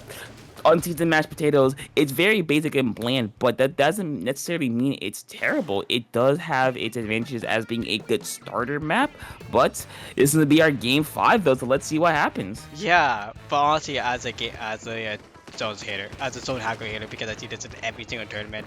Honestly, it's gotta get a point, but at the same time too, as you're right, that is right. That's gonna be game 5, not game 1. It's a good starting map, but at the end of the map, this could be a big decider and a big upset either way, because look how equal it is. It's going left to right, back and forward. No one's gonna pin it, play it, even though Jetlag could have painted it. Even with the rain, that's still not 100% rain, not 100% paint. That's 30 seconds without anyone taking a zone. Yeah, very back and forth, as you see. Be Happy got zone for a little bit here, but Jetlag with a very quick response with that wipeout on the side of Be Happy. Koru gonna go down in a trade though, so be very fortunate for them. Splatty's gonna be here on the ramp, just playing a little bit of scout here, making sure that no one from Jetlag is underneath there. One's gonna go down, or Nomad's gonna go down, so there'll be no Zuka for them. Do he's Splatty there on your right hand side of the screen, looking for Koru. Koru forced into a corner. Be Happy though able to recapture the zone. Koru jumping back out, and now Be Happy with a chance to get a push of their own going. Yeah, the main thing too, as you're going to be seeing right now, 2 threats are coming up. The first one's coming from the side with the bubbler. Now the next one's going to be Kraken from Matthew, but no, right before that, that's going to be Splash and Paku, but they're going to get dead ahead of that too. And at the same time too, that's going to be Nomad shutting down the Kraken. This could be the push opportunity for the, oh wait, that's a bomb kill from Splatty from Nomad, and that's a Zuki kill from the side of Nomad as well. Jesus Christ. You want to talk about a response, you want to talk about setting fireworks, that's exactly what you need. A very clutch triple by Nomad to get Jetlag back in the game. Matthew there on the top attempt there, getting one, getting two, and the Kraken splatting, looking for a way and able to get it, going for Shelly here in the backside, trying to ignore the zone here, but there he is, Splatty on the zone. Shelly just fending off the Kraken solo, able to at least get a pick onto Matthew here, and again, very, very back and forth. Jetlag will take control of zone once again, but this is anyone's game at this point. It is anyone's game at this point, but at the same time, with Shelly being alive there, you do not want to see the blob alive on zones because look at that bubble action. That was a support from the Penta on the side of Jetlag as well. But actually, Buddy gets to the kill up, gets a double kill up as well. Maybe gets a kill up of Ward, but no, Ward's going to get the kill advantage. And look at that lead, slowly and slowly going away on the side of Be Happy because that's 30 ticks remaining on the side of Jetlag for them to get the win actually. But we are going to be seeing Killer coming on the side of Be Happy. That's going to be a trade up. The zone is not going to be capped. That's going to be to the trade up of Be Happy with Ward behind. I mean, I want to point this out. A very clutch thing that happened for the side of Jetlag was Koru getting Matthew before they popped their Kraken, so they didn't have an opportunity there to at least, or that opportunity to extend their lead a little bit longer. But Jetlag going 3 down again. Koru, the last member remaining, as Be Happy will slowly eat away at that lead down to 40 points remaining. So now if you're Jetlag, you have to at least be a little bit panicked here. Koru is going to drop on the left side. The Whale's going to find them out, forced to jump away, splatting there all far up. They're going to go down themselves. Nomad's going to be here pinning the zone, but Matthew is going to be there in response. Koru going to splash down, not quite in time. The one tick separating these two teams. 90 seconds remaining. Very, very back and forth action here. Yeah, very back and forth action here. Koru wanted to know they have LDE on, so if you saw in a little bit of the tick when they were winning, they were getting the special ready. Koru's actual number one objective right now, other than trying to get kills, is trying to just splash on the zone because they know it's number one taker. As we're going to be seeing the zone actually coming back to the side of Be Happy. We see Shelly on the left side getting sneaked by Splatty if they want to go up, but no, Koru's going to be in the 2v1 setting, being helped by Nomad, and also being helped by Koru. That's going to be 2 down on the side of Jetlag, and they might be able to get the comeback and get the lead again. But 3 down on the side of Be Happy, that's going to be a big, big opportunity. Yeah, and you see that how quickly Jetlag's taking advantage of that. Shelly just doing what Blob does. Nomad with another unfortunate Matthew. Wrong place, wrong time. Splatty is gonna go down as well. A very unfortunate use. You see how painted the plat of Be Happy is gonna be. Splatty's have to rush forward, but 2 down, and that will be it after a very tumultuous set of 4 games there. Jetlag will win a very back and forth game 5 and will move on to grand finals on the winner's side. That's the biggest thing for Jetlag after the momentum we saw from Be Happy. Oh boy, the shutdown at the end. Just solid defense right there and solid victory right there. But yeah, as we're seeing from the replays from the start of the match to now, actually, we can see the difference that we saw from Be Happy and from Jetlag to start to the end. How aggressive they are, how defensive they are, all of that is happening in these kind of clips.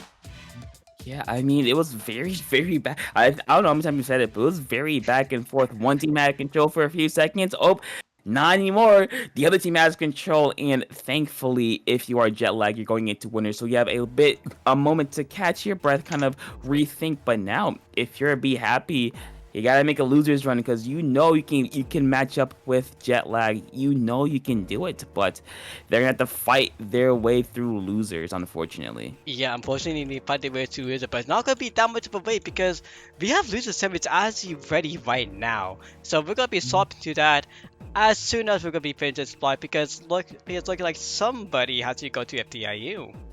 Yes, so unfortunate, that will be it for our block tonight, as we're going to have Breaks and Celine hop on the mic, so please be a little nice to them. But unfortunately, that will be it from us. I have been Topic. You can find me over at Blue Sky at Topic2. Same thing on Twitter as well. On Discord as Topic_2. So with that being said, that'll be it from us tonight. However, stick around because we have even more action coming up for you from Taste the Rainbow. So please stick around And watch more as we have losers semis are coming up in a few minutes. Mm-hmm.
Hello, welcome back. We are streaming loser brackets of semifinals. We have Celestial and Flipside competing for the bracket to get back into the winners bracket. Will they succeed or not? Maybe. Breaks, how you doing today? Doing well. Like I've been listening to it in the background as I've monitored the bracket, and there have been some really intense games. So intense the fact that this is Flipside, the number one seed, trying to make their way back into grand finals. But first, we have to see who wins between Celestial and Flipside. We seen them win on Coral Clash just today. So who knows? Maybe they're such a strong team that they might actually want to end up in the grand finals.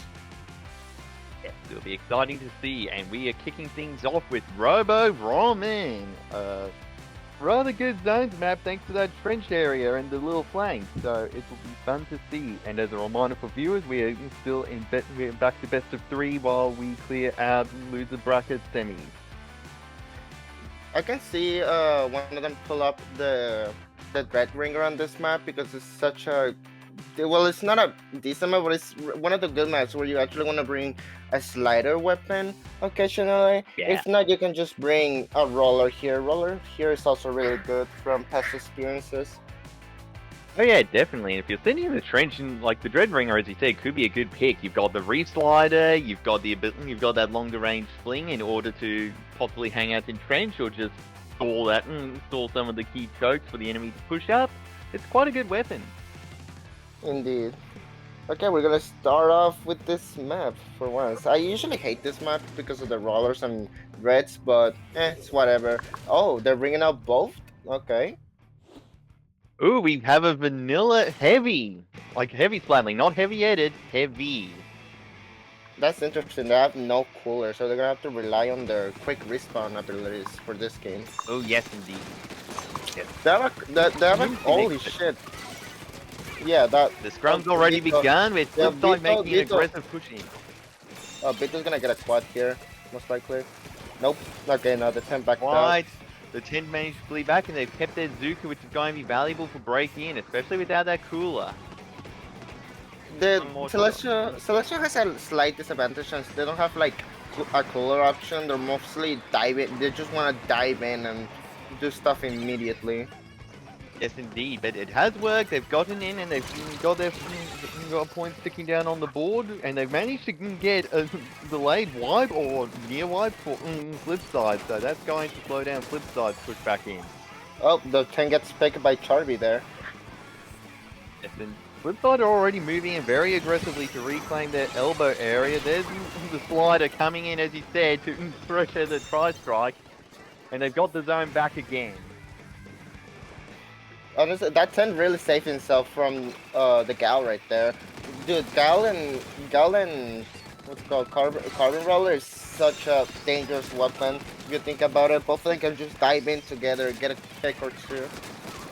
Oh yes, indeed. And that Dreadringer provides the pain necessary for the Carbon to actually move around, so that's going to make it particularly useful. It looks like they're running dive comps. Both teams are running dive comps if you think about it, because you have the Gal with opening Gambit, you have the Roller that can shark but also can go immediately for someone, and then the Dread with a slider and the chip damage from it can kill someone. Yeah, I can see what you mean, and that Booyah Bomb's going to... Oh, no, they only got one, and there's still a Reef Slider active to potentially push in, and Celestial takes over the lead. That way breaker is really good trying to do something. This is what I mean when I want a way breaker buff, it means a buff. It could potentially work a lot more in zones. The slider coming in. Wavebreaker does need a buff, but anyway, we saw it help slow down the enemy push in, and Celestial are back in after a quick flip over to Flipside, as Celestial aim to knock off even more points. So they have to watch out for that killer whale just pop. They pop away trying to get a little bit of control back. This is a bad position for the Gal to be in, because they got also Suka going in. Yes, that Zuka didn't get any picks, but like Celestial do have strikes though to try to stall them out. The strikes are deployed. They get two with the strike. That's not good flip side, Celestial now have a pretty comfortable lead. And they've gotten a lot of space in. There's only 10 points left in order for Flipside to get in. The Sliders trying to do something. They stall the zone, but the mines go off, and that's going to be game for Yeah. Oh my god. Celestial. The 1v3 situation, but they still couldn't paint enough to get the zone, unfortunately.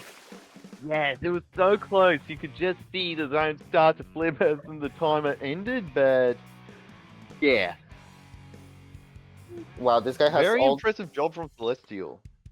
really, really good job, though, especially with those strikes, though. Those strikes really served them really well for the end.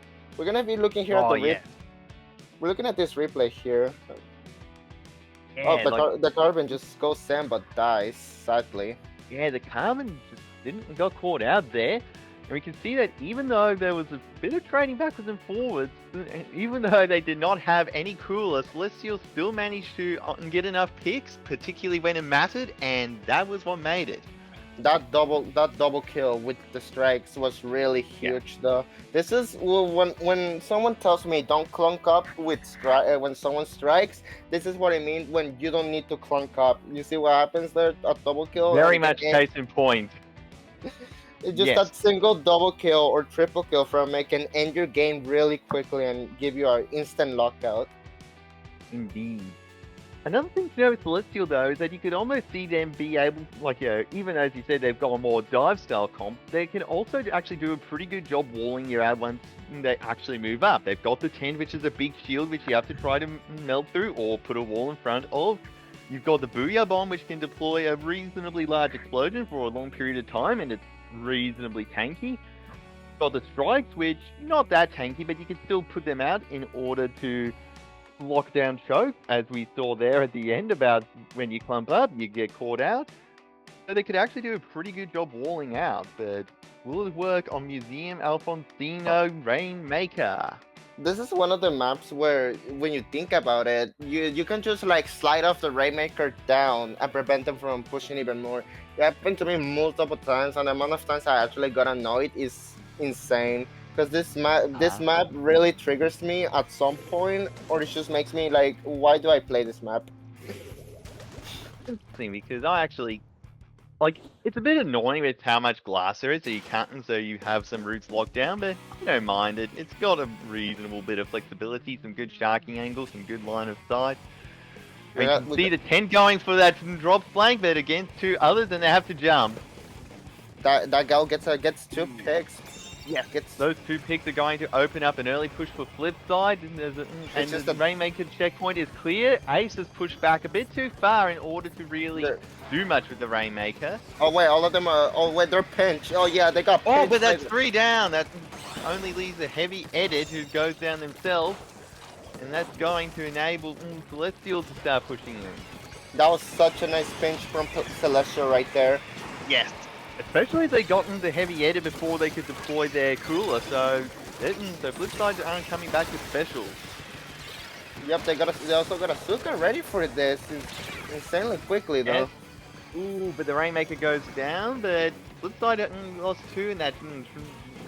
Ooh, they've lost another. It's back and forth, fairly stally. Carbons try and get a pig, they can get one. They try and get another, they get the Rainmaker. Can they get the 10-2? Yes, they do. That's 3 from the Carbon. That Vito's gonna immediately push in that ball and stop getting picked, not aiming properly, trying to get that pick. So. Also, Gal RNG is not helpful when you end up in that crunch time, especially when you're away from your team. Zuka doesn't really get any picks, but it helps get the 10. That's 2 down on Celestial, so that's going to slow them down pretty well. So let's have strikes ready. They're gonna need to pop this. I really want them to prevent getting the lead right here. Yes, they pop it. Oh, Don't quite missed catch the lead. Rainmaker. Rainmaker's doing an excellent job dodging around. They're running it forwards, hoping to get the points. They do run into the heavy, but that gets them the lead. Not a particularly strong one though. We see the Carbons trying to shark over here. It gets the Rainmaker, but Not dies sure whether they along intended with that. it. I think they Lucas were out, intended. can it get any Oh! picks? No, they get taken out and they're throwing a wipeout. And Celestial saying- wants no one, so they've got a Booyah Bomb ready. They've nearly got a Zuka ready. There are a lot of special. Booyah Bomb ready, goes but out, but it just- doesn't catch the Carbon, and the Carbon gets 2 on. They get 3. That leaves only the 10 to jump out, and there goes those specials Celestial had, except for the Zuka. That Carbon is gonna go cause trouble again. Look. He's sharking immediately on the 10, but the Suka comes out. Oh, miss Yes, shot. They do well get stick to that Zuka though. Yeah, that miss shot from the 10 was really sad. Yeah, the strike's ready, which could help from the Celestial, but they are 2 down. They have to play careful. Oh, Ooh, that bomb gets the Gal. And second one in more, the- but that was a quite far out strike, oddly enough. Oh shit! The Everyone is flip side. down. It's just a Carbon. It's just a Carbon. No, But never Garmin's mind. going crazy. Seem to stall it out. They're gonna need to be more careful with this Carbon if they want to secure the victory. The Gal is going to Ooh, make but a Garmin fly. does go down. Oh, Gal's got 2. Gal's trying to get the 3rd, but they go for the Wave Breaker instead. They get the 3rd anyway, so that is an excellent push-up by that Gal as they So- attempt to stall out the opponent. So listen. Oh, that blaster. Damn, that blaster has no And that- mercy. That it does not, and Ed is desperately trying to retreat in order to avoid going down and trying to rebuild that tactical before this next engagement. Oh, that nice visual spotting from the guy from the 10. Oh, they're gonna need pop 2 strikes down, here. strikes They're out. running- That's going to do an they're excellent running- job. Celestial have the opportunity here. No way. No They're going the great way. That's route. an insane Ooh, they clutch. dropped that and they've rushed Oh it my up. God. The Carbon comes in for a late save, but 12 is a very good push.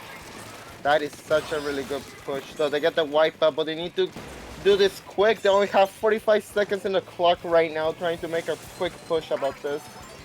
Yes, indeed. They do have specials. They got the Zuka. They've got the Whale. But can they make much of it? Oh, Especially blaster. those strikes are coming in. the Oh, they blaster. do go down from that blaster.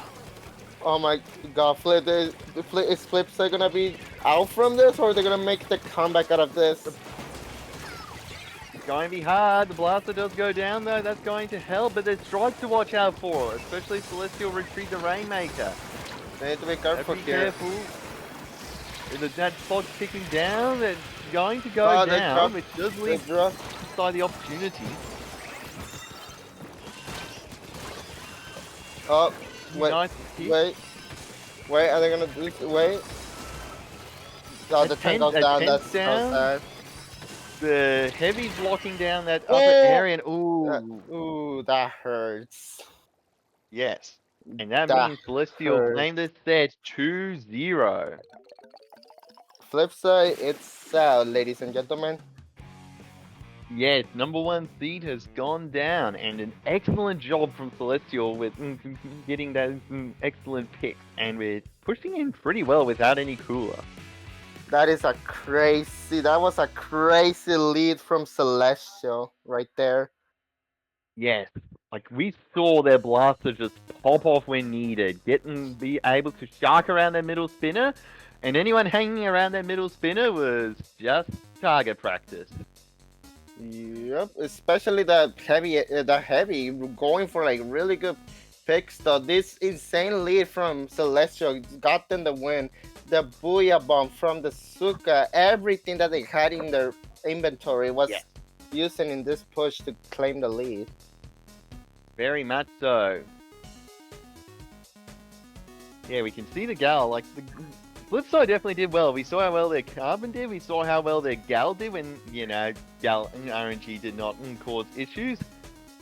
We saw how well they can play, and they've done well. They're not quite onto loser brackets final. But then we're gonna see Celestial fighting against the one team that's gonna make it into the top again. Yes. So we see whether Celestial can beat Be Happy, because we saw how aggressive Be Happy was during earlier in the stream. So that's going to be an interesting challenge for them. Yeah, this is gonna be such an interesting set though, since Be Happy was playing really aggressive during those entire sets of the stream. So we can tell that both of these teams are gonna play really aggressive now.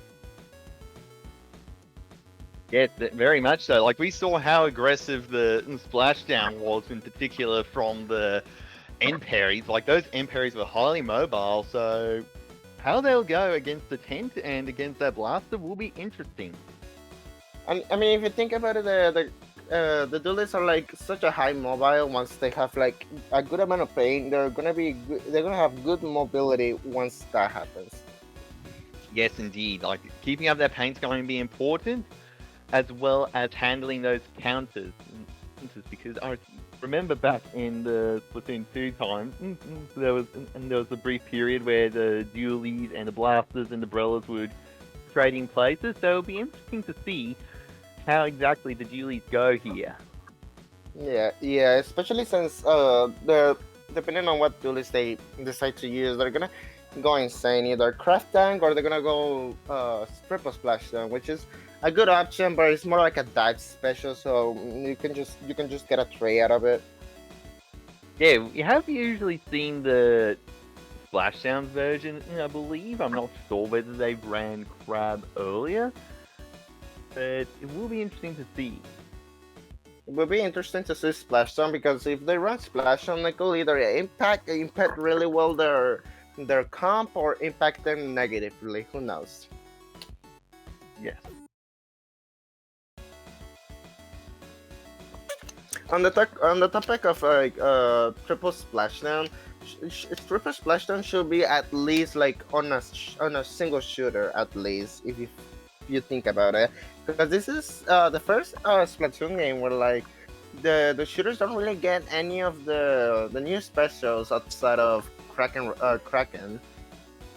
Yeah, like, there's Kraken. Like, there are definitely some new ones. We've seen Kraken, we've seen the Chumps, we've seen the Crab, but they have missed out on a few. Again, we haven't seen that in Triple Splashdown, unless you're still back in the Splatoon 1-2 days of considering Blast as a type of shooter. And they also don't have that Zipcaster, even though we saw Splash with Zipcaster during the trailers. For real, we never got the kit that we wanted, but it probably was scrapped along the way. But it's what it is. So we're in losers finals match. So we're gonna have Mahi Resort on Splatzones. It's going to be. I'll actually be slightly inclined for this towards Be Happy, because they've got the pencil, and they've got the end parries who can very quickly paint zone, and they've got a relative ease of getting in. It's going to be a little bit tricky with how tight it is, but it's a little bit harder for that good off angle for the Tento approach from. The strikes will help. Blast is going to be reasonably good, but yeah, Be Happy probably have a very slight edge. I feel like Slider on this map is potentially like way safer. Well, not really way safer, but like it can cap the zone if you had the special power up ability stacked with it. But Triple Splashdown does more of the job of like canceling the zone and then punishing the zone. That way, either one of the players get the penalty out of it. Oh yeah, and it will be interesting to see if Be Happy do go for, like, I'm not sure whether either of the teams will go for a splashdown weapon, not splashdown, reflighter weapon, but splashdown, yeah, it can definitely fulfill that similar purpose if you can dive in. If you think about it, like dive weapons have been becoming more relevant now, especially weapons like Tetras, like any dualies or any other weapon that has like a dive ult with it. It's gonna be really good either way. Yeah, with the midlines being toned down a bit, it's helped open up those more aggressive dive weapons. And we see a roller and we see a blaster. Not cool. Same comp from Celestial. I mean, Press There we go. Celestial has made it this far into the tournament without a cooler. Yeah. And we can see that Blaster has triple splashdown, so they might be going for that sword speed, even though it's going to be not quite as easy to paint up for as with the end parries. That roller gets the... Oh, there's the Blaster getting the kill. Oh, Celestial did a good job getting those first few picks, but have just been walled out a little bit by the pen. They did get them, but it involved using strikes in order to really catch them out. oh, that's a Blaster for you. Gets killed by the wall. Yeah. I'm surprised the edit splat lane is focusing more on the left side of the map than the other side. Because usually when it comes to the splat lanes, I see a lot more of the splat lanes going in the right side of it. Yeah, I don't know. I haven't seen him quite as much, but we do see that Roller just go ham. There's 2 down, but Celestial is doing a good job holding themselves. That paint's gone down. Whale's out, and ooh, Celestial do lose the zone. This Doctor Shot really wants to get the strikes right away again. Yeah, no surprise though. Those strikes are going to be important for getting in against that pencil. We see that the Shark are hanging out. The Blaster goes down to the other Blaster. I've seen a lot more ever since Booyabon got buffed. The SLS has been getting picked more recently, as we are seeing right here. Yeah. That's Yeah, like the the S-Blast does have that flexibility and ability to wall out. It's just a bit tricky with the smaller blast radius to actually hit around ledges with the long range shot. Oh, the gal, what is the gal doing? Trying to get some Trying pain in. up, like, They got the cooler ready. Oh. They're gonna try to make a push here. yeah, so they've got to watch out for Wave Breaker. They've got to watch out for those strikes. Oh, Ooh, Blaster goes down. There's no Booyah Bomb coming. Strikes are out. Will they succeed in displacing the team enough? Roller goes down. That's good, but the pen is still there. That's going to be tricky to push in again. the blaster comes in, gets He's the a pick. heavy moving and very aggressive. Yeah, that heavy wants to be really aggressive. Oh, everyone goes Ooh, down. Good double. This Espla is trying their best to try to get their attention. Yeah, perhaps a little aggressive at first. They have nearly gotten their Booyah Bomb, which will help.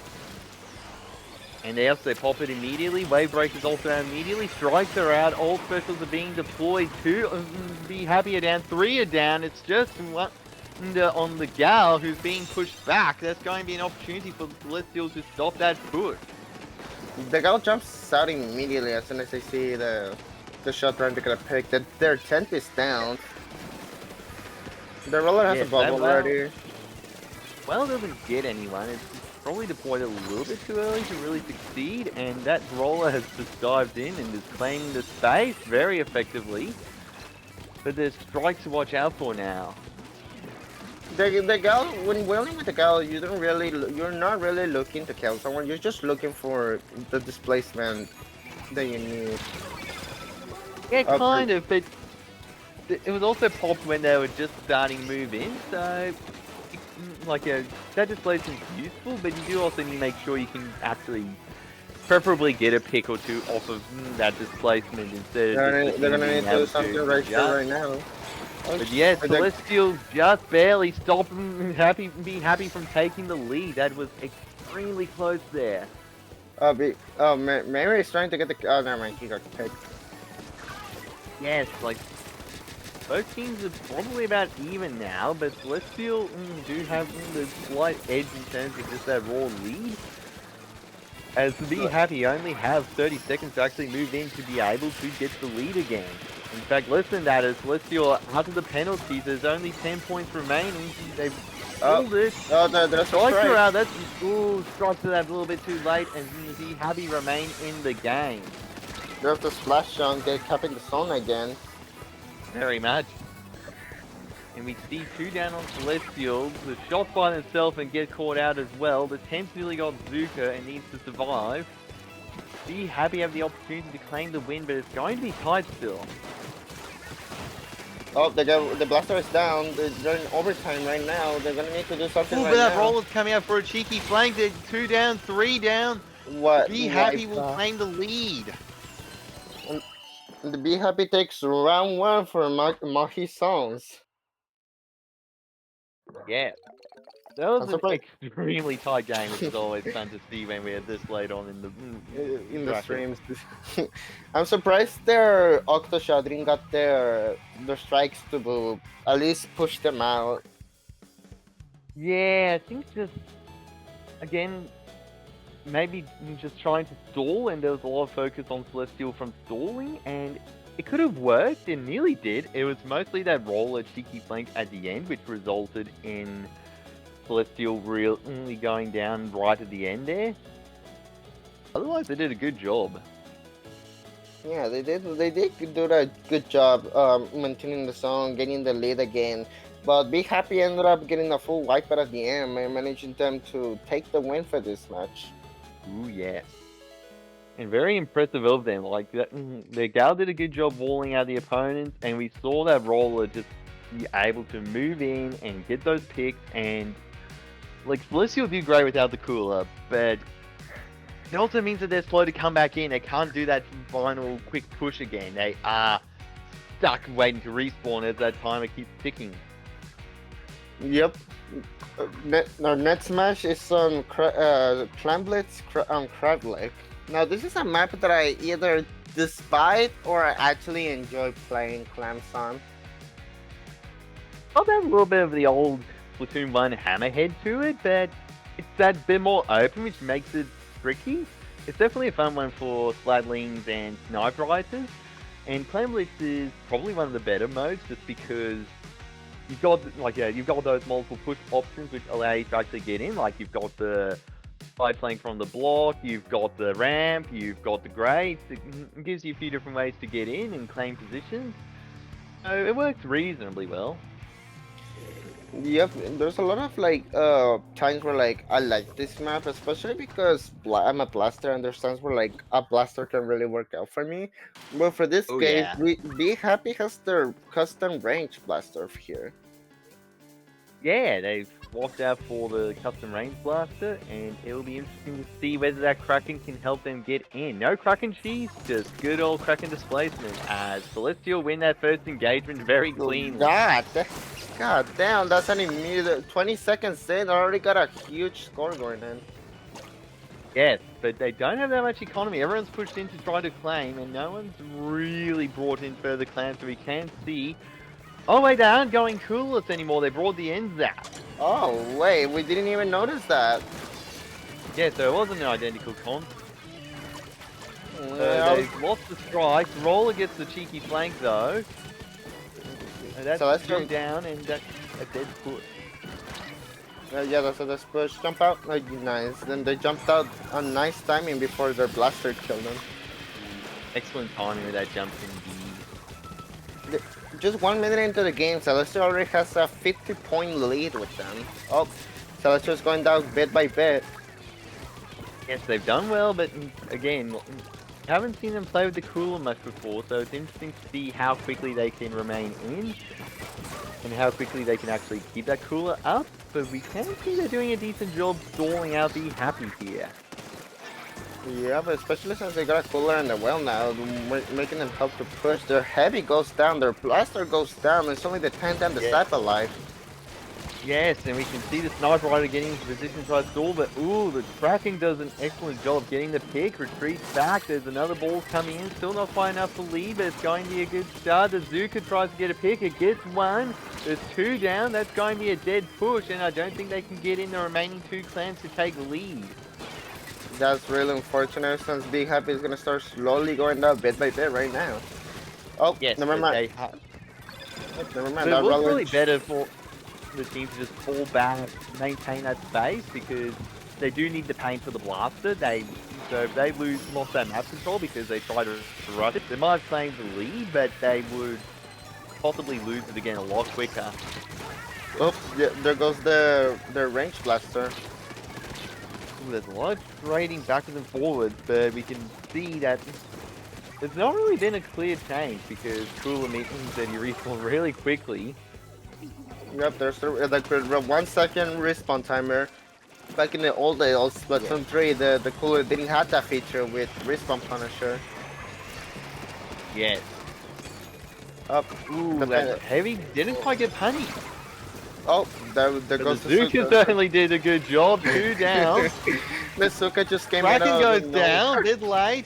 The roller's off to the side. That's going to be an opportunity for Celestial to push in, but the that's roller's the roller charging in. They flank. get one go down. There's still a Kraken ready to defend. The jump's That- going to be camped. That's the delayed wide.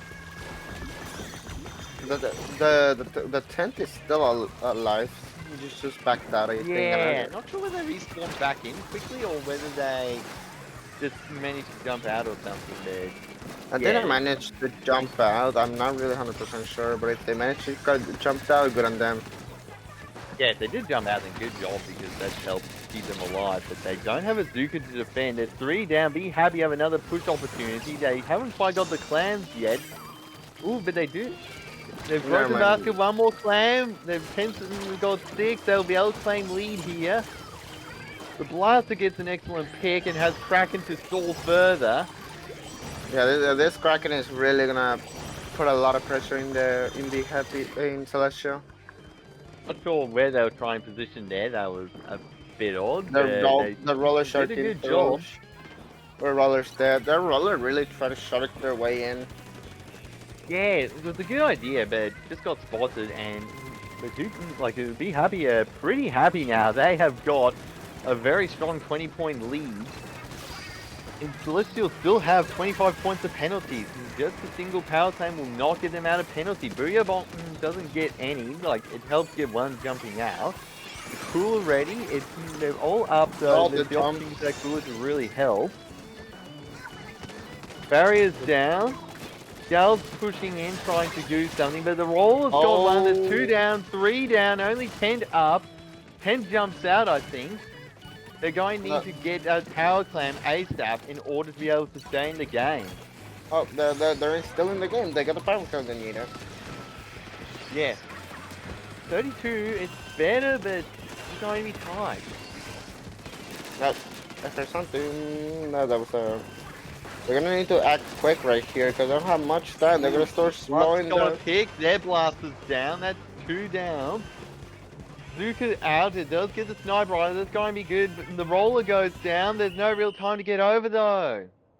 That's sad, but Big Happy is gonna have to take game 2 on Crabfleck Flablets. Really unfortunate for Celestial there. If they had, Yeah. if they didn't die to that power clam, or like they didn't die like during the jumping off the power clam, they would have been able to get a huge leap back again.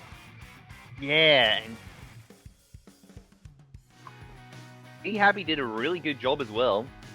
Moving up and right at the end there. They might not have been able to get any clams in order to get a push going, a proper push, but they were able to just claim that space and force Celestial to fight through them twice in order to try to score. So as great as Celestial's first lead was, Be Happy just did that a little bit better once they locked in later. Especially Big Happy really started to put in the pressure with the roller though. The roller did manage to get a good cancel on their power climb jumping, which really came in a really helpful situation. Oh yeah, and the Kraken, like that wasn't the best Kraken moment, but their Kraken also did a good job of being able to both move in to be able to take out that 10, tank out the Zap, take out the Blaster, but also to be able to defend their own base. Like, it's hard to push in with a power clam if there's an invincible Kraken just sitting there ready to dash at you. Okay, now I'm surprised they swapped to a cooler option for this game because last game they didn't have any cooler option, so I think that's why they decided to like finally go cooler, because I think they were thinking that like, oh, our quick respawn strategy is not working out, so they had to go immediately sap in order to get their value out of something. Yeah, and the strikes, again, like, the strikes are good for clearing the area around basket, but they might not have been as good for clearing the objective itself. So we're on Manta Maria Rainmaker, which will be an interesting one to see if they pull out the strikes for again and go coolerless, or if they decide to go cooler and try to keep up that pressure. We see, Luna. Luna! Double Luna. Luna on each team. Luna versus Luna. I'm so ready to see who's gonna do the better flick. Does this technically count as a blue moon, as we got 2 Lunas at once? Oh, it's true. Well, let's see who's the blue moon. Let's see whose blue moon is better then. Yeah. Ooh, we see Be Happy, 2 down, 3 down, only the roller up, and you have to watch out for that roller as they come in trying to get a pick. They get one, get a second. Get an up, miss. Don't get the third before the checkpoint. how he missed the first hit of the vertical swing. Oh, he gets the pick by the Penta, Yep. and yet they And have it just Heavy lost saved them now. out. Yes, so Celestial have got the early lead, but as we saw last time, Be Happy can lock in right towards the end. Yep. They're gonna pop their well here. The strikes incoming as well. Yes, that's slowing them down, and yes, they are coolerless again, so it's going to be interesting to see how they go. As the Zuka comes out, no picks, but does displace from Be Happy long enough so they can't pick up the Rainmaker, and Celestial have it again behind that Rainmaker, behind that Tender Steel. It's going to be very hard to displace. 2 down from Be Happy, but that Gal is still up, shooting away. Doesn't... Ooh, they get the pick. This roller is starting to like be my favorite roller. Like my favorite roller so far. Oh yeah, they are on a roll indeed. This Luna, I am more interested about the Luna Blaster, seeing what they're gonna do. Yeah, they've got the Ultra Stamp to be able to move in if needed, but it's a bit of an interesting defensive choice, especially when you've got to handle the Tender Tech and when you got to handle the Heavy, because both of those can do a pretty good job against the Ultra Stamp. Yep, the Ultra Stamina is really dangerous, especially on Luna. Like once you throw it and then they get up close to your face, you're down for it. Yeah. So we see that Gal taking space, we see the roller coming around, they get a Shark, it's only the Gala, but that's all that's needed to pop Rainmaker and possibly run it forward to check. They do exactly that, they can get check and manage to live, the Heavy didn't quite get them. So it's just gonna have to act quick here. If they get strike, they can just say, hey, just get out of my space really quick. Yeah, we don't need you here.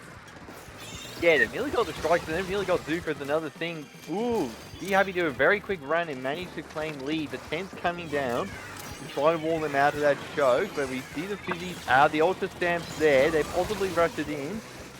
We see the, oh, yep, Ultra Stamp does it. We see the Bubbler up to full, but... That was really unfortunate that the bubble didn't tank the damage that it needed. Yeah, they were just a little bit far out from the bubble shield.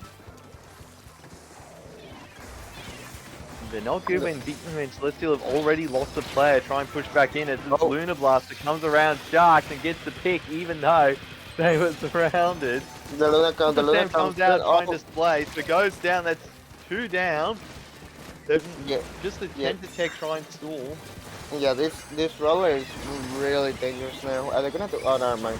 I thought they were gonna do the trick where like you can just get on their little sniping, little snipe area right there. So that way they could have take over that part of it. Or whether it's possible to get up there in this mode. Yep. Oh, there goes the loot. Blaster comes up and runs face first into a 10 shot, I believe. We see the Gal ducking around and doing a good job trying to stall out that 10. 1 down, 2 down, that is the wipe for Be Happy. They have locked in a lot faster this game, and that's going to make it a bit harder for the Celestials to really push in. That's unfortunate for the Luna. Yeah, Be Happy. Yeah, bad luck. Pushing further in for them to get this match done quickly. Yeah, like this is match point. If they lose here, then they are out 3rd place. Oh, that is huge. They're doing the funny What? Yeah, there's a funny jump around there where you can just poke your head out, jump around, and land on the lower area. I did not know that really spot. I did not know that spot. That is crazy. What? Yeah, you can do it. I saw a teammate do it in Opens once when warming up for a tournament. Rainmaker's reset, but yeah, it's a really fun little jump there. It helps open it up a bit. Let's still go. I need to push in fast though. The roll is still there. Oh, that is unfortunate for Celestial. That was a jump I didn't even know. But Be Happy is gonna take the set for this tournament. They're gonna be moving on to grand finals. Yes, indeed. It is time for them to rematch against the Jetlag, which, if you remember back to the prior set, to the earlier set, went the winners finals. Jetlag won against Be Happy 3-2, so they went extremely tied there. This is an interesting tournaments match set that I've been seeing, though, that jump was one of the best jumps I've seen so far in this tournament. I've never seen someone do something that sneaky, though. Oh, it is a very cheeky jump if you can pull it off. And if they don't know to watch for it, or if they're just busy elsewhere because you got a giant Ultra Stamp swinging at them, it's a very good jump to use. It's an interesting jump because like you just skip like half of the danger that you're experiencing when grabbing the Rainmaker. Yeah. Yeah, it avoids a lot of that hazardous drop where you've got no cover and the enemy can sit on their grates and masks just shooting away at you. No, you just duck around, hit the pick, and be happy. Yep, this is gonna be happy against Jetlag on Grand Finals. The set I've been waiting for the longest time possible. I don't even know how long this tournament has been running. Yeah, it's the longest set or since we last saw them, so this is going to be a fun closer again. But who knows? I might make a bracket reset, and then we're gonna get a more commentating. Yay! Ooh, yes, that'll be interesting to see if they do pull off the bracket reset though, because these are very tightly matched teams. These two are we have both two talented teams fighting against each other, and see who's gonna take the first place for the second invitation of Taste the Rainbow. Yes, indeed. Honestly, that I never knew that Manta Maria Rainmaker jump until now, because you can just run into the danger and everything, and you will be like disappointed because of it, and it could cost you like a lot of like good games. But that run right there, that was something.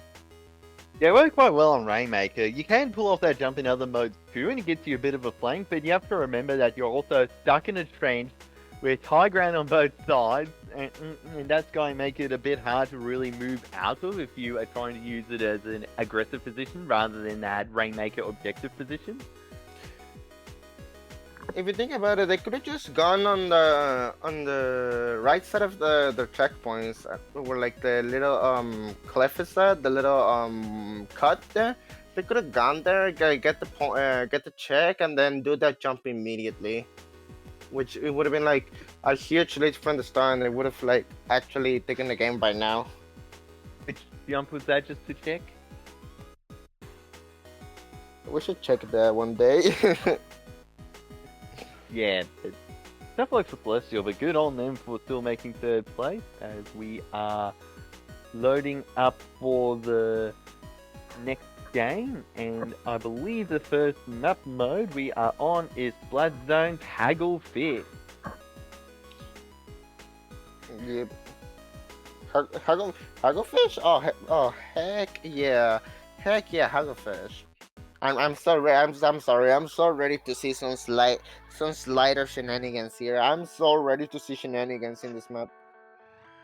Yeah, we may. It'll be interesting to see if either of the teams do pull out that Reef Slider.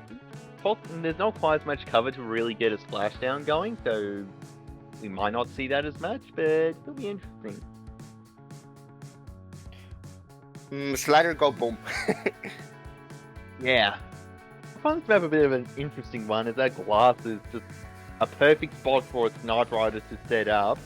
You still got those, and you've also got those aggressive little pieces of high ground, so I just find it an interesting one. Like, oh my god, the tent on this map is not tent. What's it called? The tent on this, like the little tent part on this map is like, it's a little bit annoying when it comes to a blaster player, but like blasters just like you can get them between depending on what blaster you are. If you're ranged, then you can get the backline from there.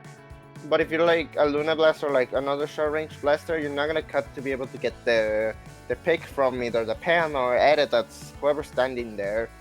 Being there.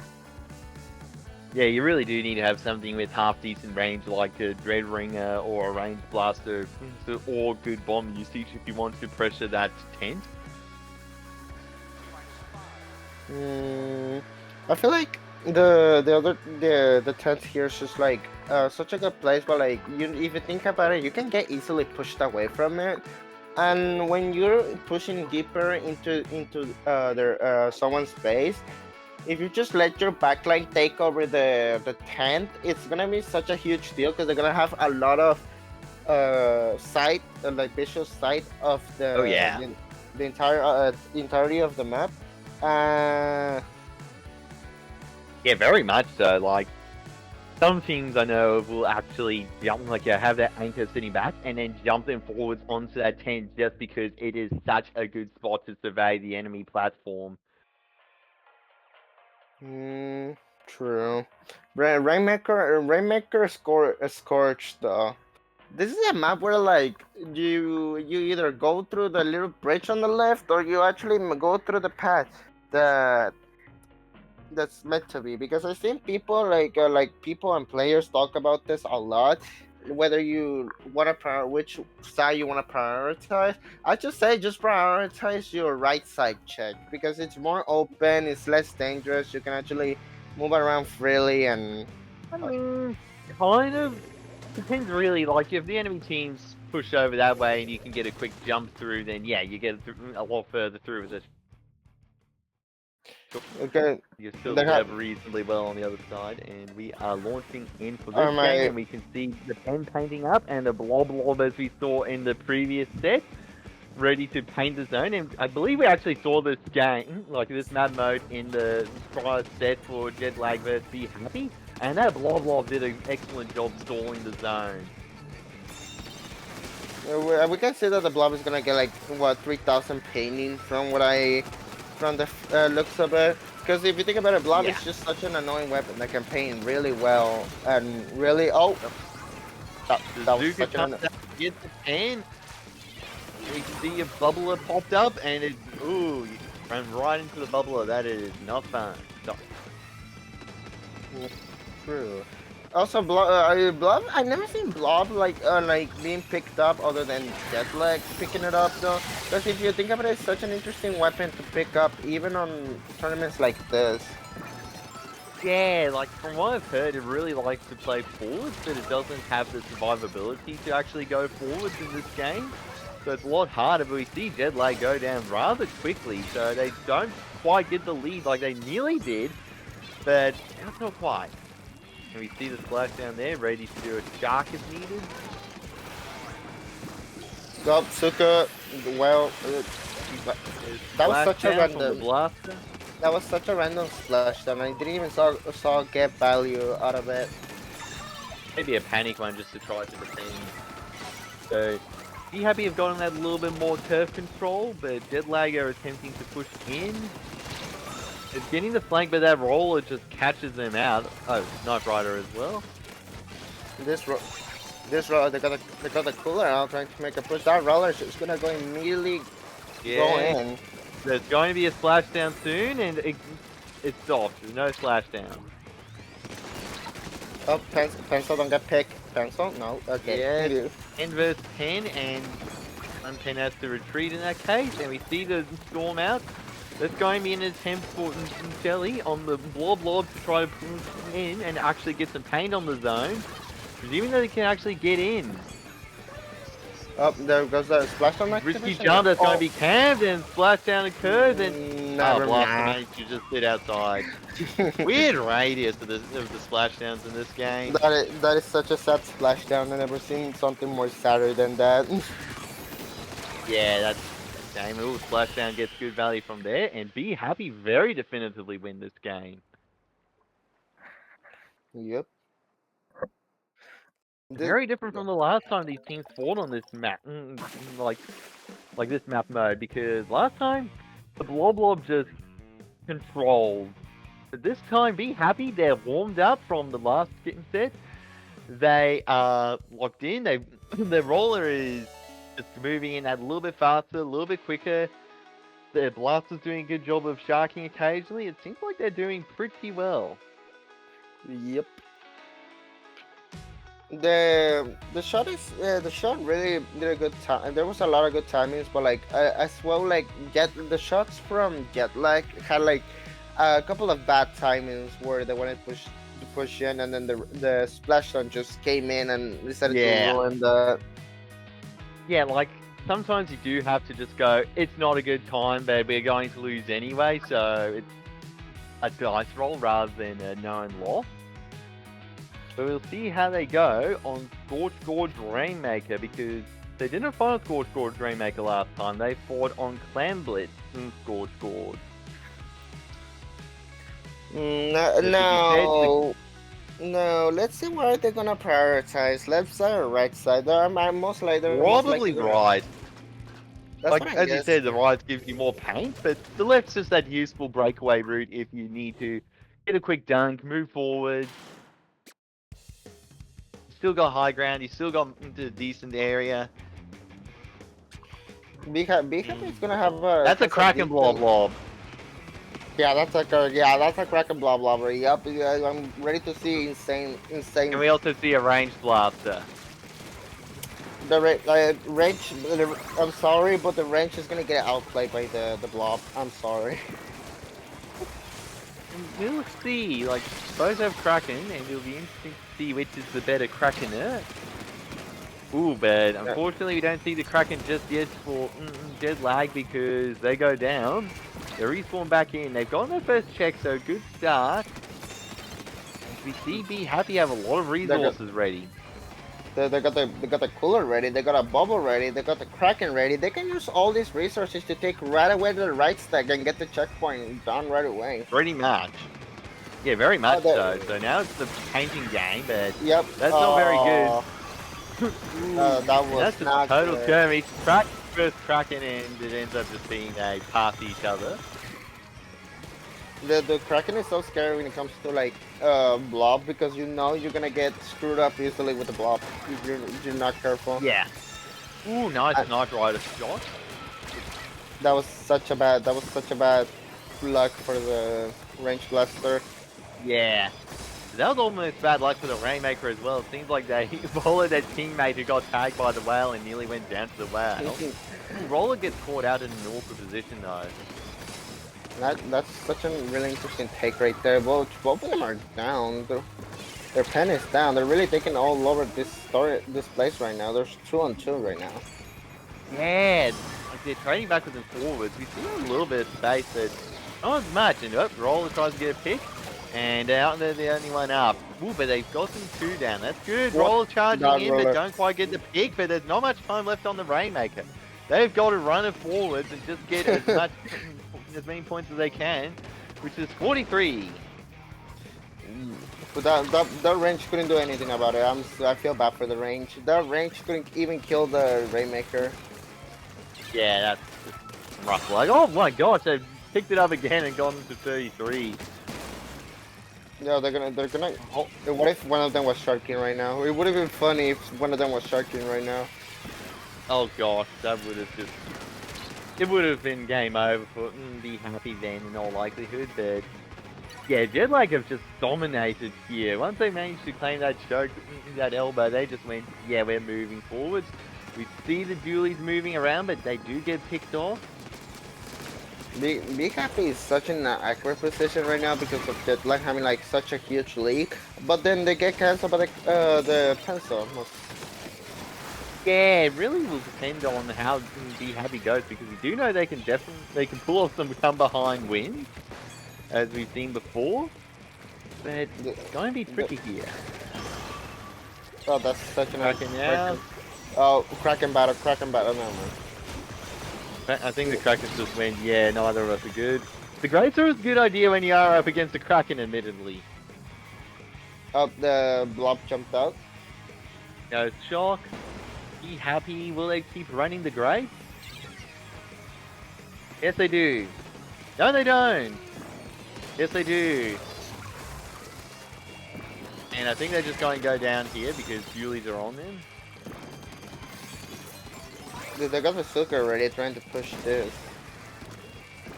Yeah, it'll be interesting to see whether Zuka can claim good value or if they just get caught out. The Roll doesn't decide to know that's not a good way to go. It'll take too long to catch up with the Rainmaker. Zuka comes out. No one's down yet, but we can see that splashdown ready for Jet Lag. Oh, there's And a we can splash see down. there's a Kraken nearly there. Oh, 3 down. Alright, that That's splashdown got really good. excellent value. That is now That into is the really 20s, good into the value. 10s. There's a Kraken ready to defend. But no, That they is get jet the lag. that is jet lag victory right there. That's such an unfortunate splash down right there. That Oh, got them the yeah. win really good. Oh, that was an excellent job from jet lag. Like, they did well getting that early push, and there they just went, yeah, let's just KO them, which was Yeah, well, very let's impressive. just KO them and finish it right away. So, Yeah. but see, that's what I mean. Like that Suka was so unfortunate along with the splash zone. I feel like they kind of overused their specials in that section right there, because the Suka the Suka killed the Rainmaker, but then the splash zone also took down the shield. But I feel like if they saved the splash zone, I could have done something else with it that could benefit them a lot more. Tricky though, like, if that roller is sitting in the shield, you need to get them out. You are not displacing a roller in a shield at all easily. You need to get a splashdown, or you need to get a crab tank maybe if you're lucky. You need to get a reslider. You're not displacing a roller otherwise.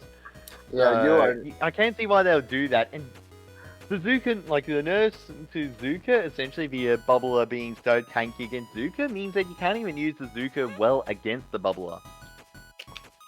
I mean, they kind of got the bubbler and the Suka kind of go like between a buff and nerf. One of the two. I don't remember which one. But I think I think it was Bubbler that got the buff, because I know it also got a buff against Inkjet Shot. yeah, which is really interesting to see, because like if you think about it right now, Bubble is really meta right now. Any weapon that has Yeah. Bubble, bam, you can get like really good. There's really good weapons with Bubbler, and it's just really annoying. Yeah, at like times, even Zimmy's good at being able to just pop out those bubbles. especially with that pain. They We're got the back to the first zones comp, but we are not on zones this time. We are on Clan Blitz, Barnacle, and Dime.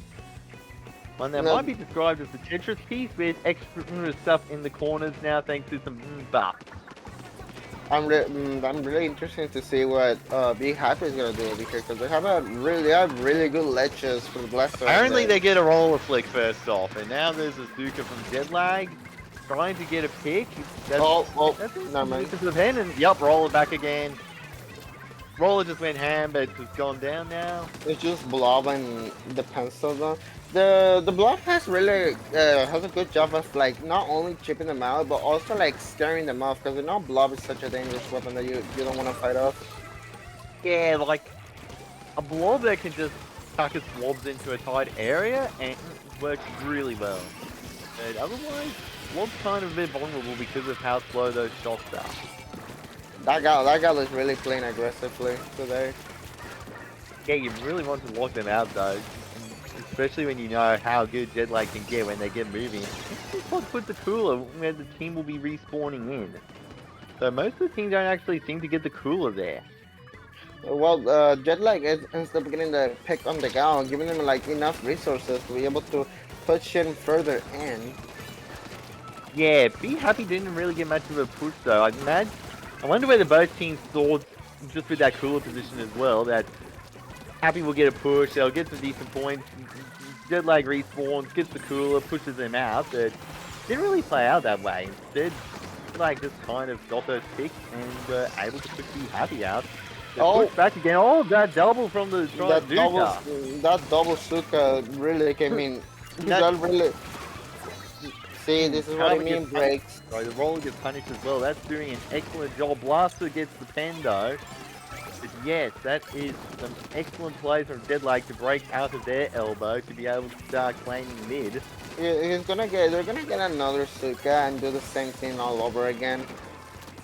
Pretty much. They've also got a splashdown ready if they want to. That was Zuka comes out. There's one right off the bat. I don't know if you can agree with. One's still good. I don't know if you can agree with me, but that was such a disrespectful shot from the Suka. If it works, it works. But The blob wobbler gets don't move taken quite away. enough, and that is a delayed wipe. Be Happy needs to do something right now. They have a decent amount of clans to be able to make that power up, that power climb up. Yeah, they just need to push in with him. No, Blob decides they'll just catch it out, and the roller comes in, and we are trading back and forth once again. Yeah, this is what I mean. That like Roller has been picking up like way more recently, and it's like, it's really skyrocketing because like it's funny to see the Roller just popping up in your face, and then bam, you get slapped in the face like if it was a baby. Ooh. Yeah, that hurt. Zuka's but out. Doesn't really they give get- much while two clams go in. Those two clans are really gonna change a lot for Jet Lag. Yeah, right Be there. Happy are falling back except for that roller, who's also now falling back. So they're happy with the two powers and Kane. The jet, there's Roller put up a bubble. Both the bubble and the blaster are together now, meaning they have such a dangerous combo going in right now, which is really expected. Yeah, it's a really good one. And then we do also see the blasters, like the vanilla blasters, play around the bubble because Vanilla Kid is the bubble kid. So if you're used to the blaster, you're probably used to playing around that bubble as well. Yep. The Blob couldn't quite get the pick.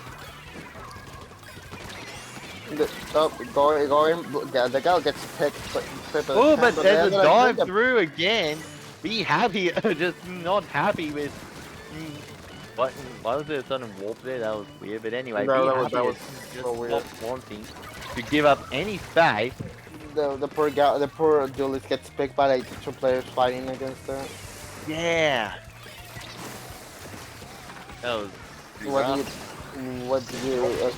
It was no.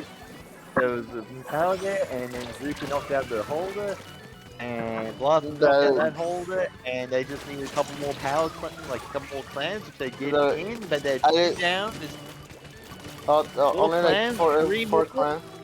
four, but nope, that's a wipe. Delayed wipe. There's two powers there, but Be Happy need to get down over 90 points. If they all jumped in with power claims, that would still not be enough for the lead. That would only get them to 20 points remaining. And that's if everyone went in with powers. Oh, there goes the blob, He the did blob, the try blob. to do something, but ooh, just doesn't quite get in. It's a good That's place to the sprinkler there. Like it was a good sprinkler placement, but cut down by That- so much. That yeah. sprinkler's not very strong. Be Happy is gonna be taking round 3 on Clamblitz, Barnacle, and Dime. Really interesting set that Jetlag didn't even got a chance to score in that blob blobber, and everything else really kept them like away Yeah. from it. But again, Be Jetlag. Yeah, did you say your thing? The Be Happy managed to pull a lot of good pushes and good picks and everything. But I feel like if Jetlag went with their initial strategy of bringing the deck of Blob Blobber, it would have been a game changer. Maybe, like, the Kraken could be useful for getting in there, but it's also... There's still that high ground which you can shoot from. You've still got the little, ledges which provide good cover for defenders, so the Kraken may have struggled to get value. So it was an interesting choice. Again, Vanilla though, it's got Sprinkler and it's got Storm. Storm, which is okay. Like the Julies would appreciate the Storm, but yeah, it's a bit tricky. Again, we're gonna be on their Be Happy is on their match point game for them to be able to get bracket reset on Mako tower control. Yes, good old Mako TC, another very popular map, and one that's going to be good for... Like, we haven't seen any Sloshes out, and Sloshes tend to do well here, but the Blaster... I wouldn't be surprised with the Blaster if we see a Blaster here to... Wouldn't be surprised. Let's see what they have on store for us. The Dread Ring. Red Ringer, you get your Reef Slider! And they got the blaster and the roller. Two dangerous weapons for this map as well. Yeah, actually we've lost the Blob. Is it just me or that Dread Bringer is just wearing a lot like a lot of special power up. Would be unlikely. Like, special power is more useful if you need a zone tap. It's otherwise that. I mean, I guess if you're going for damage blast radius, it might just work. You do see Jetlag start to get that early lead though, 3 down. When the pencil goes down, the blaster for Be Happy goes down, leaving them in a 3v4, in like a 3v3 right now. Yes, so they do take down the Jetlag pencil. They take down the Dread. The Julies are ducking around trying to make something work. There's a splash down that gets He gets cancelled. no one. He gets no one from it. Yep, Zuko out, but they go down instead of taking anyone else out. They'll Be Happy has just locked in very quickly here. It'd be really interesting to see Be Happy having like the most dangerous weapons, but then they're also dying in a way. There goes the splashdown. It gets cancelled again by the Dread, which traded with them. Yes, and Jetlag has got some space again, but going to be tight. They're just respawning in. There's a pick down, but they have to watch out for that blaster. And there's nearly a cooler back out again, which is going to be very hard. Yeah, they're gonna be such an interesting game right now because Be Happy goes 2 down. Same with Jetlag, they go 2 down, but they don't have the cooler advantage. Yeah. See the cooler back out for Jetlag.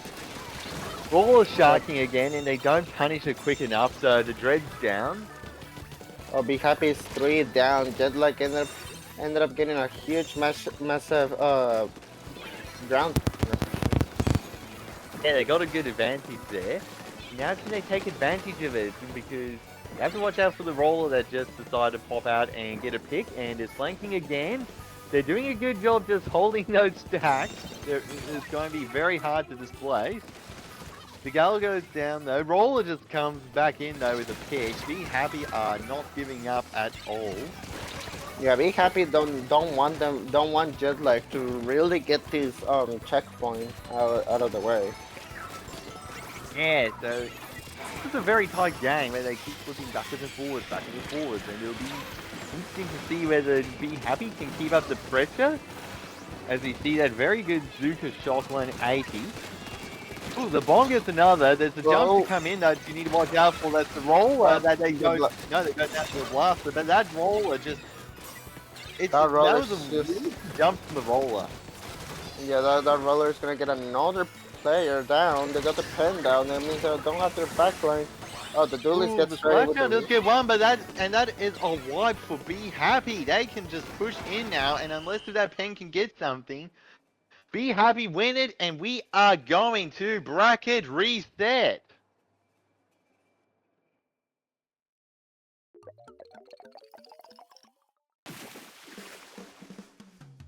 Yes, that was some very intense games there.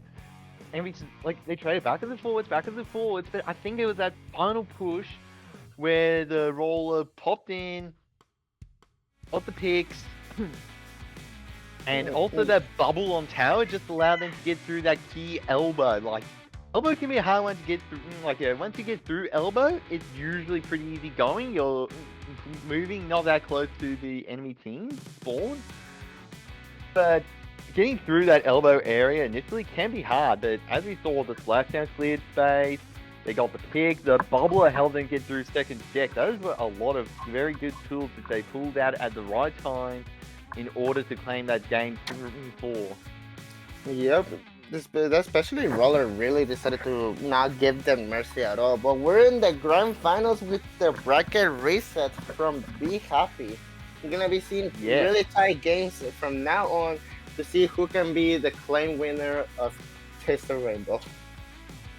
Yes, indeed. So we are kicking things off with a Mahi Zone.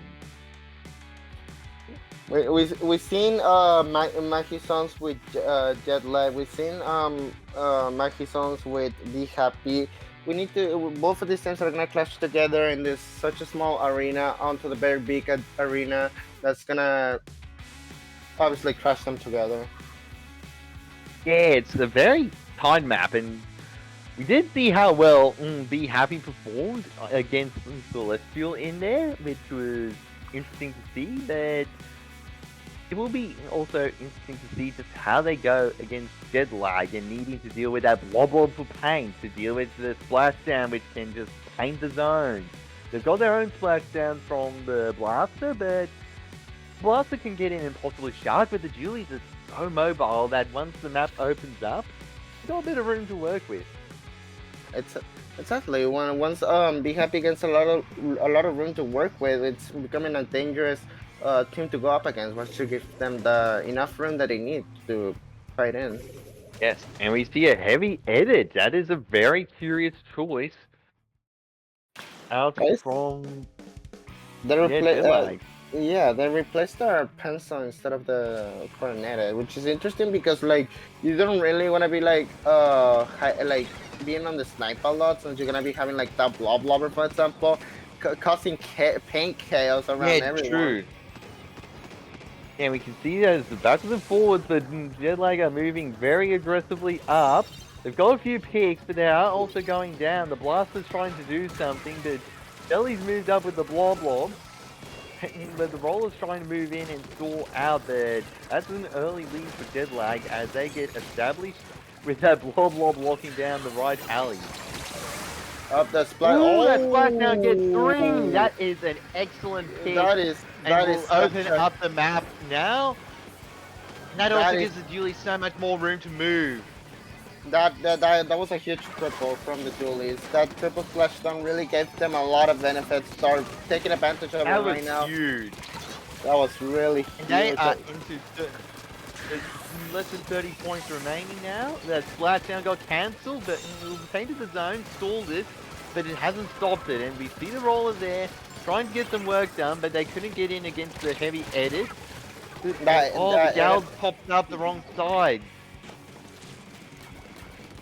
The dude's gonna start getting in right here. That's gonna be game 1 for Jet Lag on Mahi Zones. That was such an interesting splashdown that got them the triple and then benefited them a lot towards the end game right there.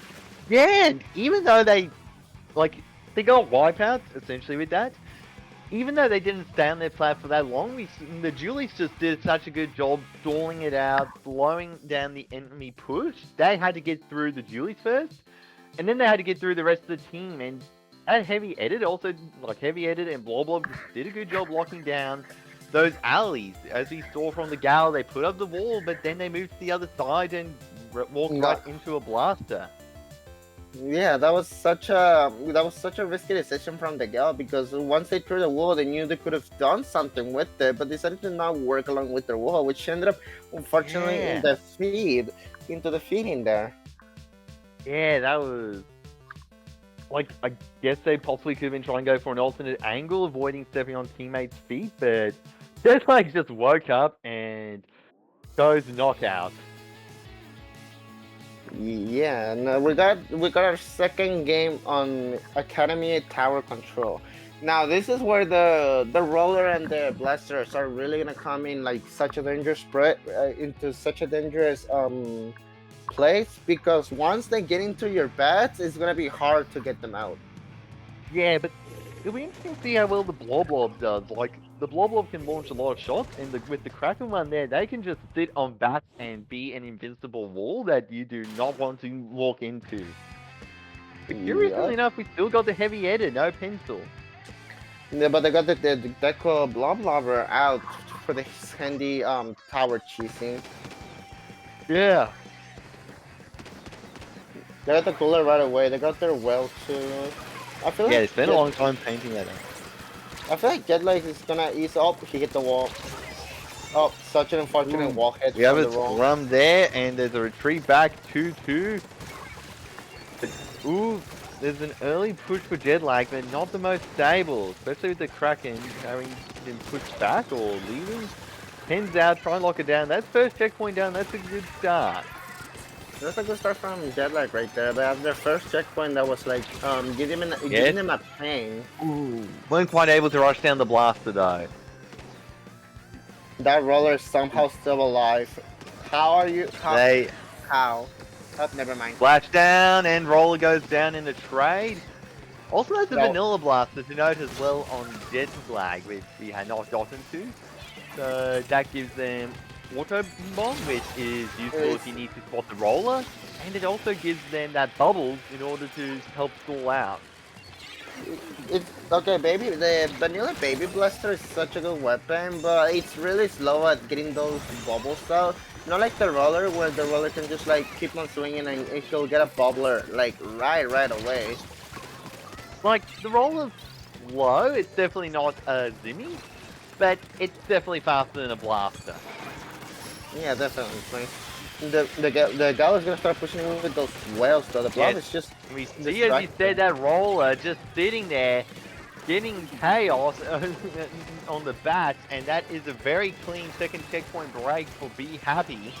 They are not giving up that bats area. they're not giving up the bats area. This is what I mean when like you don't want to let the two dangerous weapons go into your bats. Yeah. And this is the outcome that you get. Rematch. Oh, they get the kill, but oh, he survived that, surprisingly. Yes, there goes but another splashdown. The splashdown destroyed the there's a shield. I slight don't know numbers what advantage for Deadlag now, which has allowed them to get in. The pen is still being stubborn though. They have not jumped out surprised. Oh, that was. not that was good. that was an interesting. No, what?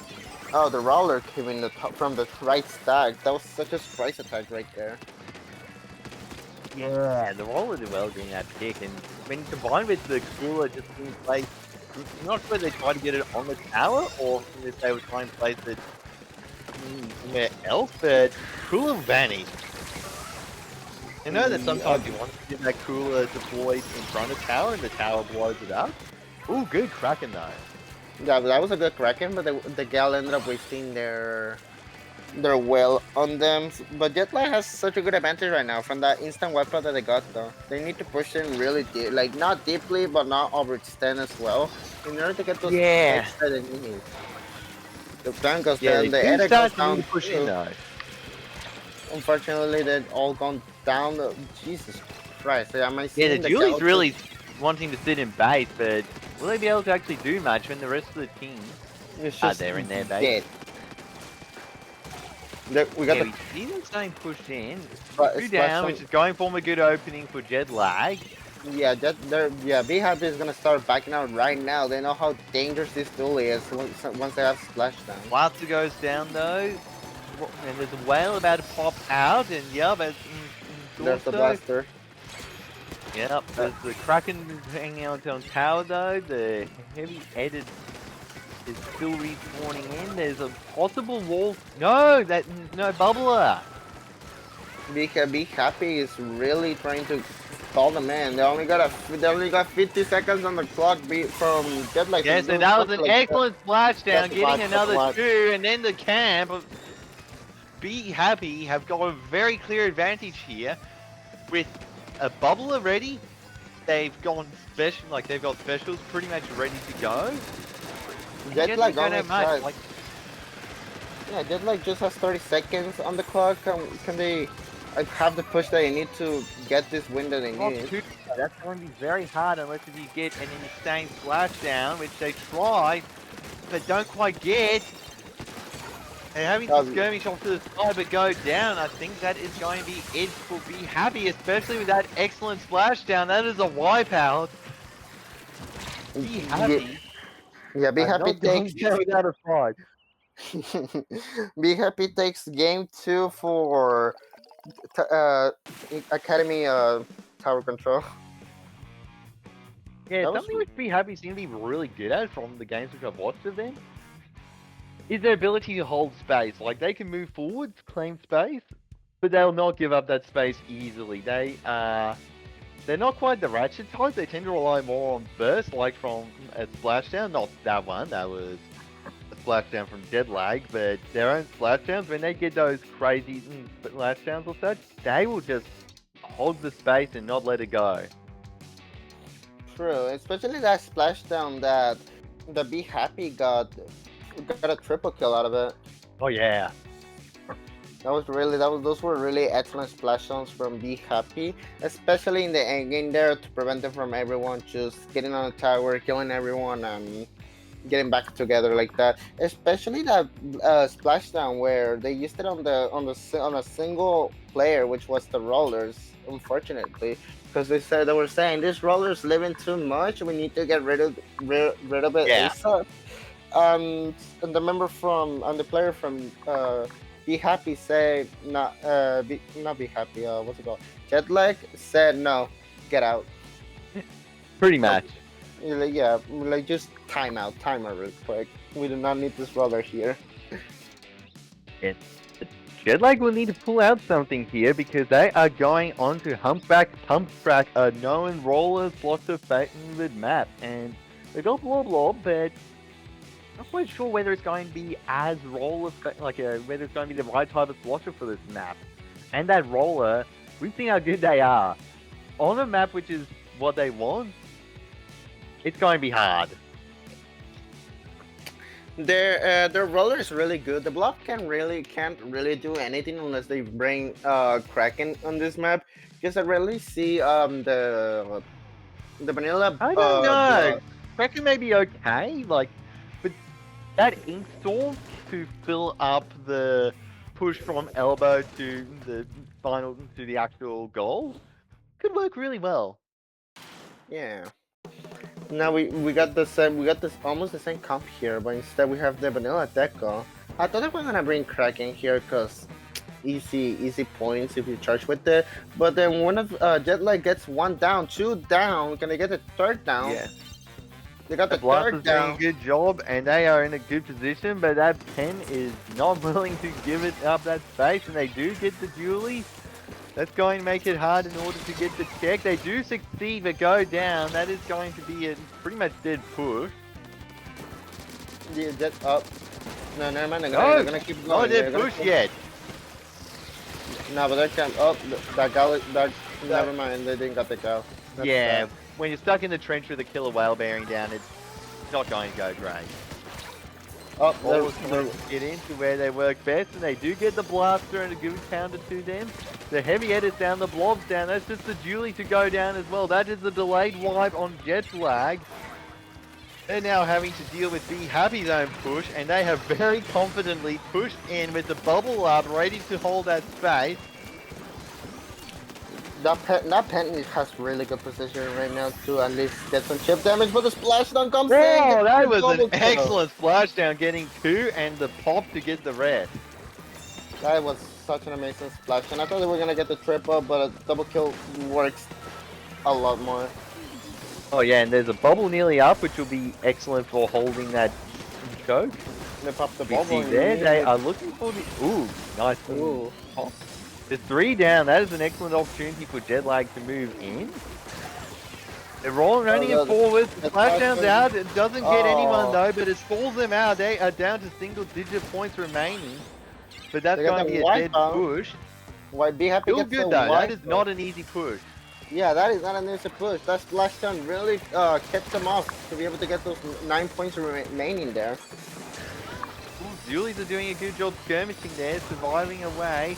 They just go down, but in a trade, I believe, so that is going to slow down Be Happy. Be Happy's Rainmaker goes down. They're gonna have to think something right now because they're in a single-digit score right now. Jetlag has such a big lead right now. Yes, and that bubble up will do a good job holding it. There's some choice to pop in now. We're about halfway through the game, so there's still a lot of game to run. If you can get it, then it's really good, but that's also This a somewhat part of the awkward roller. angle to push into. This part of the Now, roller. the roller's pushed in, but how did that blaster hit?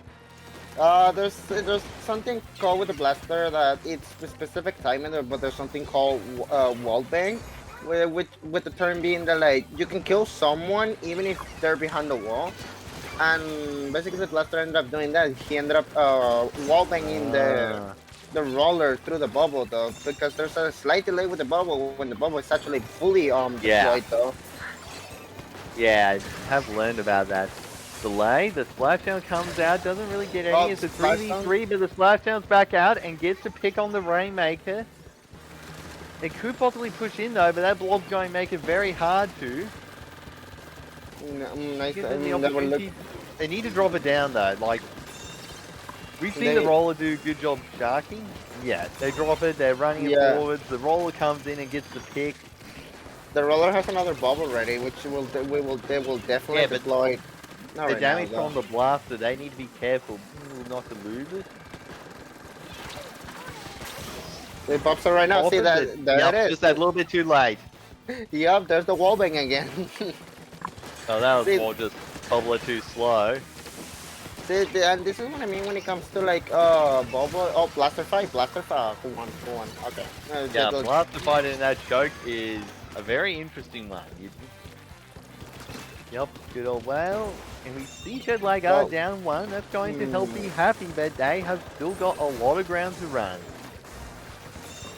I'm still surprised that roller hasn't flanked at all.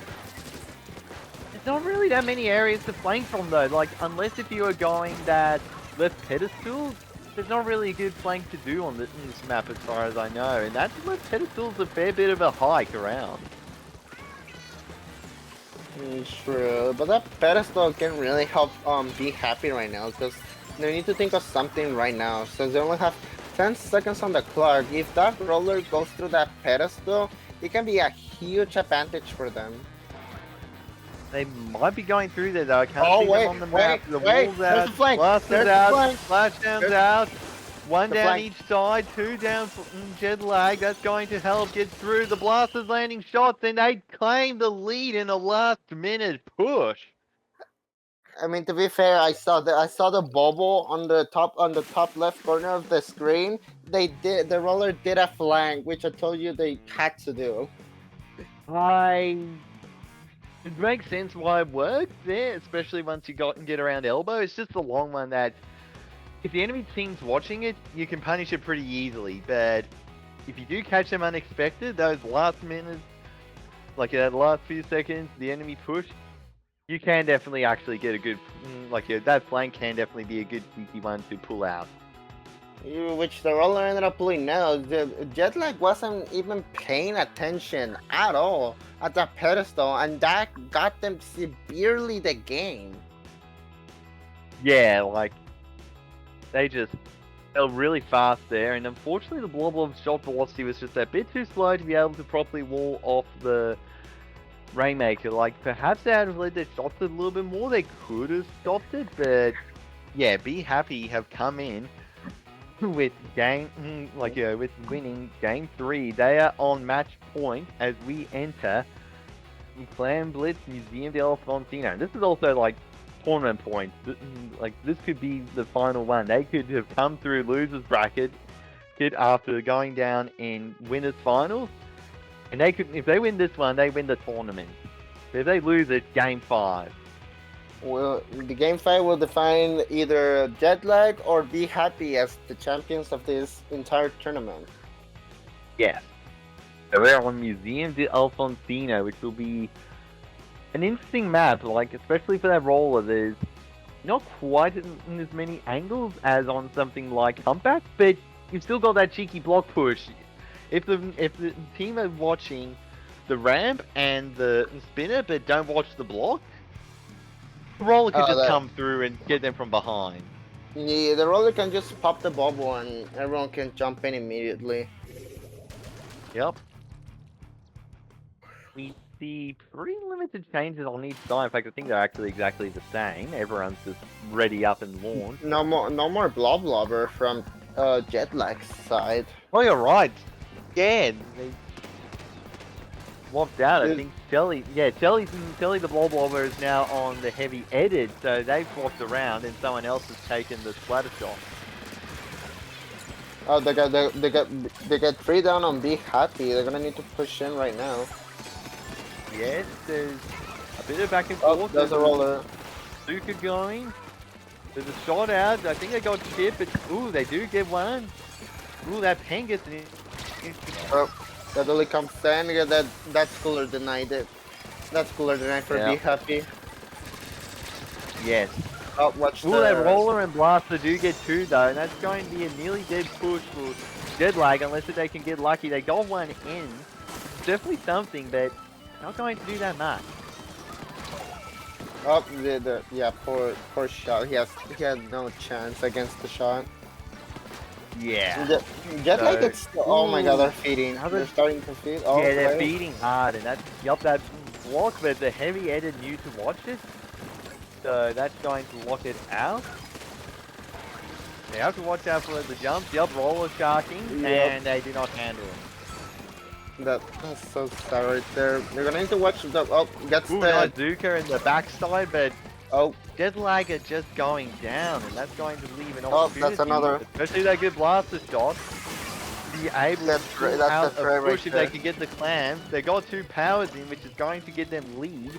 And it's a bit of change in as well, which is nice. Still got some power clams in reserve, but they're being there's camped. another one, The another jump one. there, they'll be camped, and yup. Go down. But they still Yep. got to 45. That is a very good push. they have a Suka ready. They're gonna get another splashdown here, and they're gonna try to get a triple or just displace the enemy team overall for this part of the map right now. Yeah, they don't quite displace their pen though. Shelly is painting up for Cooler somewhat slowly by the looks of it, or maybe no, they're going for more clams. Rather unusual That- to go for clams that early, although I guess they Their duelist power. goes down. Yes, Blaster's trying to get in and goes down, so that's going to slow down, but the Gal gets a pick. Can someone else get a pick? The Blaster's trying to get a pick, but cannot quite survive properly in the bubble. Oh, We Jetlag see gets the pen another go hit. down, with the rollers Yes. trying to drop, but goes down after getting a pick. That Blaster's trying to get a pick, but they might go Black- down. They do go down. This Arrow- is trading Arrow- backwards and forwards, which is not Arrow- quite what Jetlag needs when they need to get a clean win, Oh, but they do they're- get 2 in. They're they're at gonna need- 50 points. They need at They least go like, down though. They need at least like 3 or 2 power clamps in order for Jetlag to get lead right now. 'Cause Yeah, they're like five- they need a 5 points off they're is 5 points really off. anything could. Yeah, they can definitely get in without too much. A power clam and 2 small ones, like 2 regular clams will do with. That'll get them to 44, which is Oh, pretty tight nice. though. Nice bubble from Jetlag's blaster. They're gonna pop the well right now, trying to displace everybody. Jetlag loses their Julies, but they ended up getting their Suka out for this. Yeah, Big Uh, Happy is hanging back that bit though. They're willing to take that time and nope, they try run it and end up running into a heavy editor full bore. No, blaster fight, blaster. Blaster, Blaster wins. Oh, the ball. Wait, this blaster? Oh, never mind. It was a lot of trading backwards and forwards, and Neutral's kind of maintained. Jetlag did a good job stopping that push. That was good of them. But they've got 1 minute in order to pull something out now. Their Dualies have a splash already, but they ended up dying. But they have a cooler with the. Yeah. They have their. Gal goes uh, down. That's going to lose a wall out. And they didn't have cooler. Zuka gets a pick. There's 2 down for Be Happy. This is an opportunity to push if that heavy edit did not go down. They haven't got a Zuka, but they do have a splash down. And that bubble is very far back as well. That's not going to be useful for the actual That- push in. That splashdown that Jetlag has can make a huge difference, but it didn't end up It does working not. out. It does not work out in Jetlag's favor. Good attempt to survive, but that blaster got the good angle, and they are just being teamed up on and feeding in as in a desperate attempt to keep something going. And there is a power clam, and 1 more clam in after 3 seconds, and Be Happy win. There it is. Oh, there was no Be- power clam for Jetlag. No power So clam. Be Happy have won Taste the Rainbow Invitational number 2, a Div 5 to 6 Invitational. Congratulations on them after for making it to winners finals, then fighting through the losers bracket, then getting back out and winning it. That is such a big comeback of the history of Taste of Rainbow for now. This was a really interesting game though. It did not work a lot for Jetlag's favors because they lost a lot of splash Yeah. kills. They lost a lot of Yeah, like there's a splash- lot of trading back and forth, multiple times there, and it's not what they needed. They needed that definitive push, and they just didn't quite get it. We see them here to score the 2 power clans, but 2 of them go down trading in, and this is when Be Yeah. Happy already had the opportunity. Jetlag didn't even have a power climb at all. They ended up losing their PD, which ended up causing them the loss for today's tournament. Yes. So great job, Be Happy on the win, and very good job, Jetlag, for making it to finals. They should be very proud. Congratulations and Be Happy for winning tournament number 2. You guys really put up a big fight out there from losers bracket all over the way to grinds and a bracket reset. Congratulations on that comeback. Yes, indeed. Well, this concludes And I our. believe that is it for us.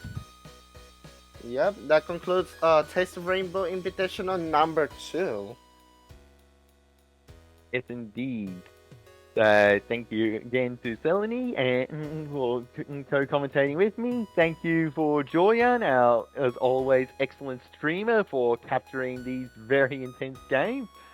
And thank you, Stormingly, as well, for setting up the event, actually doing a lot of the background work to set up the event. Yeah, thank you for also commenting with me. Breaks, really fun, really tight games, really interesting comps that Yes. we've been seeing today back and forth.